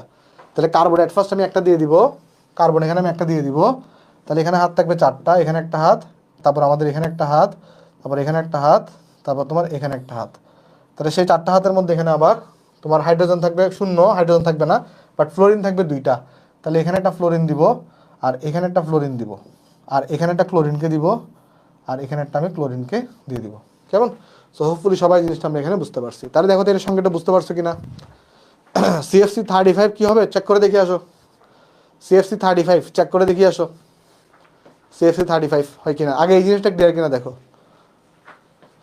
ফ্লোরিন কোথায় দিব, ওই কার্বনের সাথে কানেক্ট করবেন, কার্বন যদি 2টা হয় সেটাও দেখাই দিব, টেনশন নিয়েন না। ফ্লোরিনগুলো পাশাপাশি হতে পারে, হ্যাঁ পাশাপাশি হতে পারবে, আপনার ইচ্ছা এটা। চলো আমরা নেক্সটে যাই, কেমন। হাইড্রোজেন থাকলে কী হতো সেটা দেখাই দিব। একজন আমাকে বলছে CFC35 এটার সংকেত লেখা যাবে কিনা, চলো আমরা ট্রাই করে দেখে আসেন। CFC35,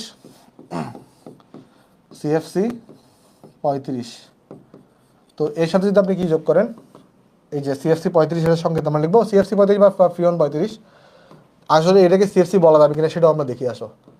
আগে 35, এর সাথে যদি 90 যোগ করো কত আসবে, 125 আসছে, সরি 125, তাই না? দেখো তো এটার সাথে যদি 90 যোগ করি তাহলে 125 আসছে কিনা, এর সাথে 90 যোগ করলে কী আসবে, 125 আসবে। তো 125 যদি আসে তাহলে এখানে কার্বন সংখ্যা কয়টা, কার্বন সংখ্যা হচ্ছে একটা, হাইড্রোজেন সংখ্যা হচ্ছে 2টা, ফ্লোরিন সংখ্যা হচ্ছে 5টা। একটা কার্বন, এক কার্বনের হাত কয়টা থাকে, 4টা হাত থাকে, এক কার্বনের হাত থাকে 4টা। তাহলে 4টা হাতের সাথে কখনো 7টা জিনিস যুক্ত হতে পারবে, 2টা হাইড্রোজেন আর হচ্ছে যে কি বলতো 5টা এই ফ্লোরিন যুক্ত হতে পারবে, পারবে না। তখন কি হবে বলতো, এখানে তখন হয়ে যাবে মানে একজন লিখতেছে ময়ে ময়ে হবে তখন ওকে, তখন ময়ে ময়ে হবে, তখন আর এই যোগটা গঠিত হবে না। তাহলে এই যোগটা গঠন হওয়া পসিবল না, কেমন, কারণ কার্বনের হাত থাকে 4টা, বাট এখানে হাইড্রোজেন 2টা আর হচ্ছে ফ্লোরিন 5টা, তাহলে কয়টা হলো, 7টা হয়ে গেল। 7টা তো কানেক্ট হতে পারবে না, সর্বোচ্চ 4টা কানেক্ট হতে পারবে, তাই এটা সম্ভব না। কেমন? সো আশা করি সবাই জিনিসটা আমরা এখানে বুঝতে পারছি, তাহলে এই জিনিসটা সম্ভব না। কেমন? তাহলে এটা সম্ভব না, তাহলে এটা মুছে দিতে পারি এখানে, তাহলে আমরা এই জিনিসটা এখানে মুছে দিতে পারি, তাহলে এটা সম্ভব না। তো যেটা সম্ভব সেটা চলো দেখাই, যেটা সম্ভব সেটা চলো দেখাই আসো। সেটা কোনটা হতে পারে আমাদের সেটা হতে পারে আমাদের ফ্রিওন তোমার 114। চলো এটা দেখে আসো। চলো তোমাকে দেখাই, ফ্রিওন 114 দেখে আসো। এটার সংকেতটা কীরকম হবে চলো দেখি আসো। তাহলে আমরা এখানে লিখব ফ্রিওন 114 বা এটাকে আমরা সিএফসি 114 বলতে পারবো। ঠিক আছে, তাহলে চলো এটা দেখি আসলে কত হবে বা কী হবে। ওকে, তাহলে ফ্রিওন 114 যেটা আছে, তাহলে এখানে কি দাঁড়াবে দেখো, এখানে সংখ্যাটা আছে কত 114, তাহলে এখানে আছে কত 114, সে 114 সাথে তুমি এখানে 90 যোগ করো, তাহলে কত আসবে এখানে 204। তাহলে 204 যদি আসে আমাদের, এই জিনিসটা কত কার্বন সংখ্যা, এটা হচ্ছে কত হাইড্রোজেন সংখ্যা, এটা হচ্ছে কত ফ্লোরিন সংখ্যা। তাহলে কার্বন এখানে কয়টা, 2টা, তাহলে একটা কার্বন এখানে থাকবে, একটা কার্বন এখানে থাকবে এবং তার একটা বন্ড দিয়ে যুক্ত থাকবে। তাহলে কার্বনের ব্যাপারটা সবাই বুঝতে পারছো কিনা দেখো, 2টা কার্বনের ব্যাপারটা বন্ড দিয়ে যুক্ত থাকবে। তাহলে কার্বনের ব্যাপারটা সবাই বোঝা গেছে কিনা দেখো, কার্বনের ব্যাপারটা সবাই এখানে বোঝা গেছে কিনা দেখো। হ্যাঁ, তাহলে এখন হাইড্রোজেন আছে কোনো না, ফ্লোরিন কয়টা আছে, ফ্লোরিন আছে 4টা।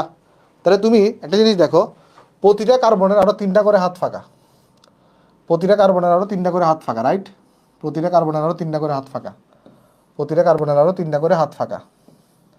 এখন কোয়েশ্চন হচ্ছে তোমার কাছে আরও ফ্লোরিন আছে কয়টা, ফ্লোরিন সংখ্যা আছে 4টা। তাহলে একটা কাজ করতে পারে এমন যে যেহেতু এখানে 3টা হাত ফাঁকা, একটা কাজ করা যেতে পারে কি, একটা কার্বনে 3টা ফ্লোরিনকে দিয়ে দিচ্ছি আর বাকি থাকা একটা ফ্লোরিন এই কার্বনে দিলাম, বাট জিনিসটা দেখতে একটু অসুন্দর দেখাবে না? যদি দুজনকে ভাগাভাগি করে দিই তাহলে জিনিসটা সুন্দর হয়।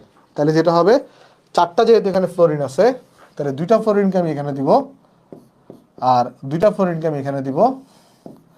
আর যেহেতু এটা সিএফসি, সিএফসি মানে ক্লোরোফ্লোরো কার্বন, ক্লোরো, তাহলে ক্লোরিন আছে, তাহলে বাকি থাকা হাতে আমি ক্লোরিনকে দিব, তাহলে বাকি থাকা হাতে আমি ক্লোরিনকে দিব। দেখো এই সংকেতটা বুঝতে পারছো কিনা, যদি সংকেতটা বুঝে থাকো তাহলে আমাকে জানাইতে পারো সংকেতটা এখানে বুঝতে পারছো কিনা, আমাকে জানাই। দেখো সংকেতটা এখানে বোঝা গেছে কিনা, সংকেতটা কি বোঝা গেছে? কারণ ক্লোরিন কেন দিচ্ছে, কারণ সিএফসির পূর্ণরূপ দেখেন ক্লোরোফ্লোরো কার্বন, ক্লোরো আছে তো, ক্লোরো থাকা মানে এখানে তো ক্লোরিন দিতে হবে।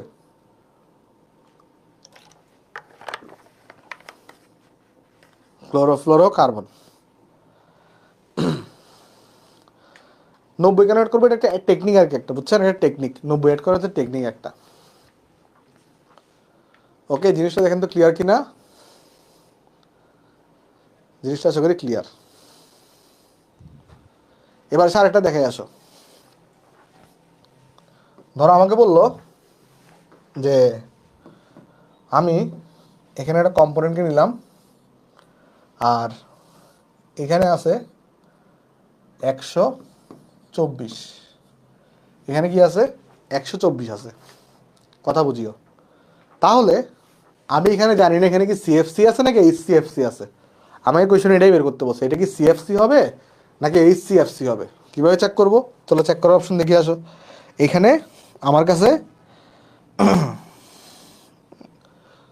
দেখো 124 আসছে তো, তো সেই 124 সাথে তাহলে আমরা এখানে আগে 90 যোগ করব, তাহলে কত আসবে বলো, 214 আসবে। তাহলে এখানে থাকবে, এটা কার্বন সংখ্যা, এটা হাইড্রোজেন সংখ্যা, এটা হচ্ছে ফ্লোরিন সংখ্যা। তাহলে এখানে কিন্তু কি আছে দেখো, এখানে তুমি যদি লক্ষ্য করে দেখো, এখানে এই জায়গাতে আমার হাইড্রোজেন আছে। তো হাইড্রোজেন থাকলে সেটা কখনো সিএফসি হবে না, সেটা কি হবে, সেটা হবে HCFC। তা আমাকে বলো সিএফসিতে কোনো হাইড্রোজেন থাকে, সিএফসিতে কোনো হাইড্রোজেন থাকে না। মানে আমি তোমাকে বললাম যে একটা এরকম ব্ল্যাক বক্স দেওয়া আছে তোমার কাছে, বলছে 124, তাহলে এটা কি এই ব্ল্যাক বক্সে কি সিএফসি বসবে নাকি এইচসিএফসি বসবে? তাহলে এখন তুমি চেক করে দেখছো 124 সাথে 90 যোগ করলে এখানে হাইড্রোজেন থাকে, হাইড্রোজেন থাকলে হাইড্রোজেন কখনো সিএফসিতে থাকে না, হাইড্রোজেন কই থাকে, হাইড্রোজেন থাকে এইচসিএফসিতে, তাহলে এটা হবে এইচসিএফসি। আর এটার সংকেত কী হবে বলো একটু করে, যে সংকেত দেখতে চাই, এখানে কার্বন কয়টা, 2টা, তাহলে একটা কার্বন এখানে দাও, একটা কার্বন এখানে দাও, এদিকে একটা বন্ড, এদিকে একটা বন্ডে কানেক্ট করে দাও। তারপর প্রতিটা কার্বনে কিন্তু আবার তোমার কি বলতো, এখানে দেখো প্রতিটা কার্বনে 4টা হাত, তো এখানে একটা হাত দিবা, এখানে একটা হাত দিবা, এখানে এখানে একটা হাত দিয়ে দাও, তারপর তুমি এখানে একটা হাত দিয়ে দাও, তারপর তুমি এখানে একটা হাত দিয়ে দাও, তারপর তুমি এই জায়গায় একটা হাত দিয়ে দাও, ডান। তারপরে দেখো এখানে ফ্লোরিন, এখানে হাইড্রোজেন আছে কয়টা, একটা, তাহলে একটা হাইড্রোজেন যে কোনো একটা কার্বনে দিয়ে দাও, তাহলে বাকি ফ্লোরিন আছে কয়টা, এখানে 4টা, তাহলে একটা ফ্লোরিন এখানে, একটা ফ্লোরিন এখানে, একটা ফ্লোরিন এখানে, একটা ফ্লোরিন এখানে দিয়ে দাও, তাহলে এখানে একটা ক্লোরিন দিয়ে দাও, শেষ। তাহলে এটা কিন্তু আমার HCFC 124-এর সংকেত। মানে যেহেতু ফ্লোরিন 4টা, তাই 2টা দিছি এখানে, 2টা দিছি এখানে। দেখো এই জিনিসটা এখানে ক্লিয়ার কিনা। আশা করি তোমাদের সবার কাছে জিনিসটা এখানে ক্লিয়ার। ঠিক আছে, এই জিনিসটা এখানে ক্লিয়ার, আশা করি এটা সবার কাছে ক্লিয়ার এখানে। হ্যাঁ, তাহলে লিখছে, হ্যাঁ, আর বেশিক্ষণ নাই, আমরা জাস্ট 10টা মিনিট দেখে ছেড়ে ছেড়ে দিব। আচ্ছা চলো নেক্সটে যাই। নেক্সটে এখানে একটা ওই যে ম্যাথ বললাম, গ্রিন কেমিস্ট্রি নীতিমালাটা তোমরা লিখে পড়ে ফেলবা।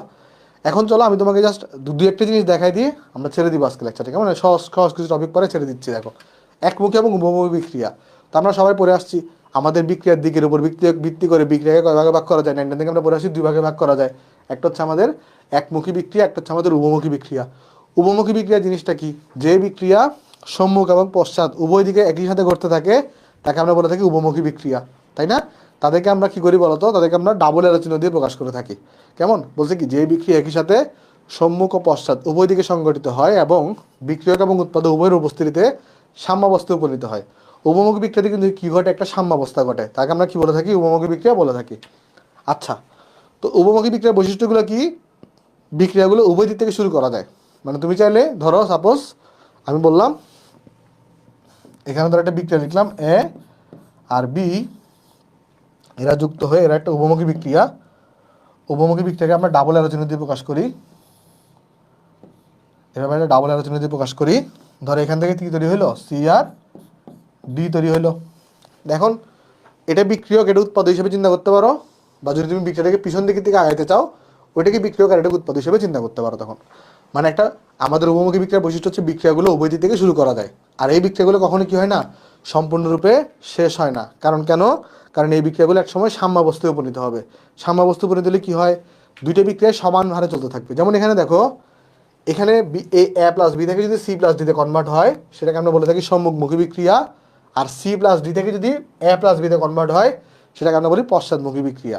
উপমুখী বিক্রিয়াতে দুইটাই করতে থাকে, সম্মুখমুখীও করতে থাকে, পশ্চাৎমুখীও করতে থাকে। এগুলো তোমরা 9 10-এ পড়ে আসছো। তারপরে আমাকে বলতেছে এগুলোকে সমীকরণ আকারে লেখার সময় উপমুখী এরো চিহ্ন ব্যবহার করা হয়, এটা তোমরা সবাই জানি।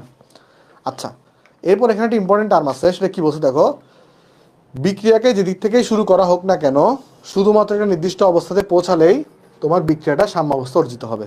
এটা খুবই একটা ক্রুশাল একটা পয়েন্ট, এটাকে আমি ব্যাখ্যা করে দিচ্ছি। এখানে কি বলছে? একটা বিক্রিয়াকে একটা বার রিডিং পড়ো, তারপর আমি ব্যাখ্যা করে দিচ্ছি এটাকে। একটা বার জাস্ট রিডিং করে এরপর আমি ব্যাখ্যা করে দিচ্ছি। আর আর আমাকে 5টা মিনিট সময় দেন, তারপর ছুটি দিয়ে দিচ্ছি।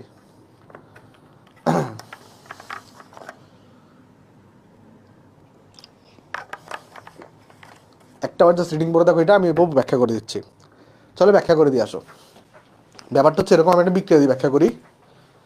আমি একটা বিক্রিয়া দিয়ে এখানে ব্যাখ্যা করে দিই। ধরো তোমাকে এখানে আমি লিখলাম যে একটা বিক্রিয়া লিখতেছি, কেমন? বিক্রিয়া বিক্রিয়া ধরো হাইড্রোজেন গ্যাসীয় অবস্থা নিছি, হাইড্রোজেনের গ্যাসীয় অবস্থা নিছি, আর আয়োডিন আয়োডিন এটারও গ্যাসীয় অবস্থা নিছি। আর এটা একটা উপমুখী বিক্রিয়া। এই উপমুখী বিক্রিয়াটা সংঘটিত হয়ে এখানে উৎপন্ন করতেছে তোমার 2HI 2HI তৈরি করতেছে গ্যাসীয় অবস্থায়। আচ্ছা, এখন দেখো এখানে, তো এটা হচ্ছে আমাদের বিক্রিয়া ছিল।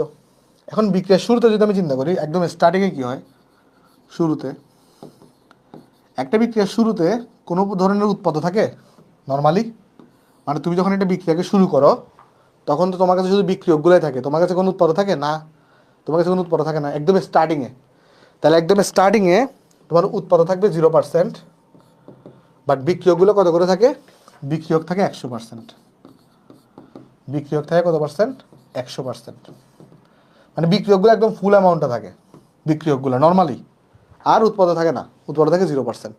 বাট বিক্রিয়া যত আগাবে আমার বিক্রিয়কগুলো কমতে থাকবে আর উৎপাদের পরিমাণ বাড়তে থাকবে, এটাই তো ঘটনা ঘটে।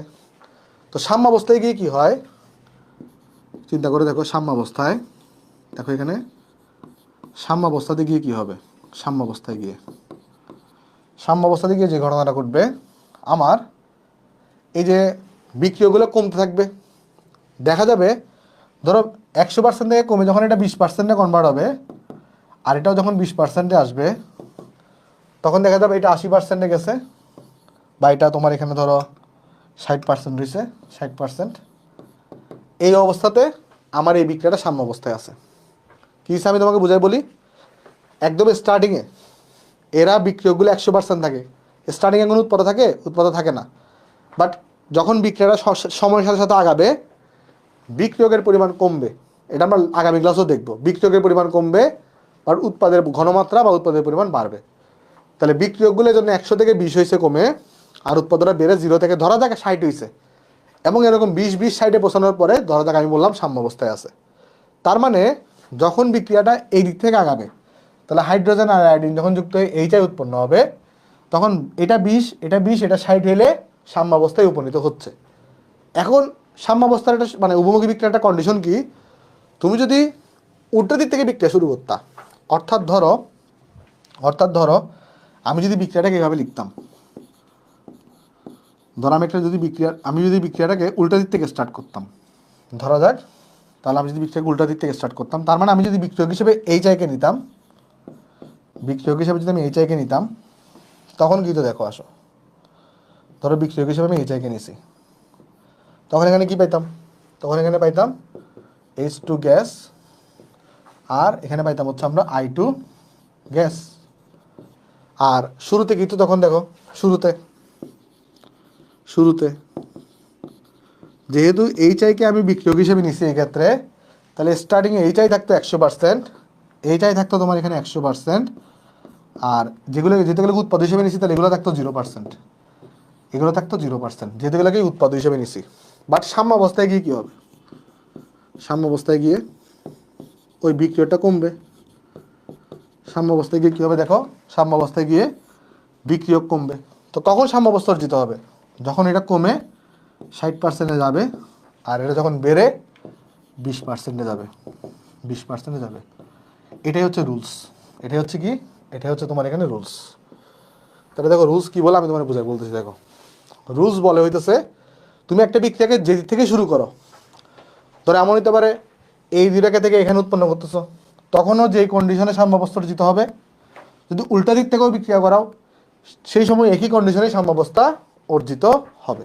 কেমন দেখো এই জিনিসটা এখানে বুঝতে পারছো কিনা, এটাই হচ্ছে দেখো আমার এখানে এই পয়েন্টে লেখা হয়েছে, দেখছি কি এখানে বিক্রিয়াকে যে দিক থেকে শুরু করা হোক না কেন, শুধুমাত্র নির্দিষ্ট অবস্থাতে পৌঁছালেই, ওই যে 20-20-60-তে পৌঁছালেই সাম্যাবস্থা অর্জিত হবে। তুমি চাইলে বিক্রিয়াকে এদিক থেকে শুরু করো, চাইলে এদিক থেকে শুরু করো, ম্যাটার করে না। খালি হ্যাঁ চেঞ্জ হচ্ছে কোথায়, যখন এটাকে উৎপাদক কনসিডার করতে সেটা 0%, যখন এটাকে বিক্রিয়া কনসিডার করতে সেটা তখন 100% থাকবে। বাট আমার এখানে দেখো এই যে 20-20-60, আবার এখানেও 60-20 আর 20, তা পার্টিকুলার অবস্থায় কিন্তু সাম্যাবস্থা অর্জিত হচ্ছে। হোপফুলি সবাই জিনিসটা আমরা এখানে বুঝতে পারছি। লাস্ট একটা জিনিস আমরা পড়ে ফেলি, একমুখী বিক্রিয়া কাকে বলে, যে বিক্রিয়ার সময়ের সাথে সকল বিক্রিয়কটা সম্পূর্ণরূপে হচ্ছে আমার উৎপাদে কনভার্ট হয়ে যাবে। তার মানে ধরো তুমি এখানে একটা বিক্রিয়ক নিছো, এটা যদি আমার কমপ্লিটলি বিতে কনভার্ট হয়, এটা ধরো আমার কমপ্লিটলি বিতে কনভার্ট হয়ে গেছে, তার মানে এই ক্ষেত্রে বিক্রিয়াগুলো সম্পূর্ণরূপে শেষ হয়ে যায়, তাহলে এগুলোকে আমরা বলি একমুখী বিক্রিয়া। তাহলে একমুখী আর উভমুখীর মধ্যে একটা বিশাল পার্থক্য হচ্ছে, উভমুখী বিক্রিয়া কখনো সম্পূর্ণরূপে শেষ হয় না, বাট একমুখী বিক্রিয়া সম্পূর্ণরূপে শেষ হয়ে যায়।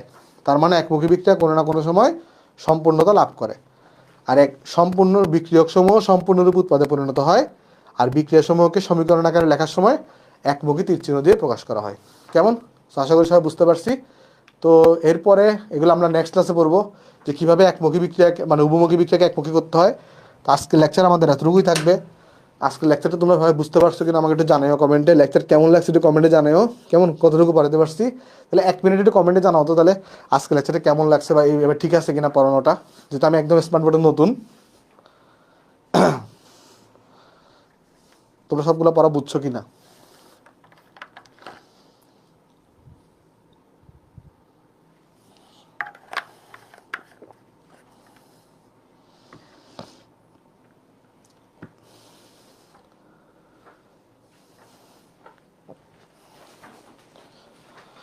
সবাই কি পড়া বুঝছো?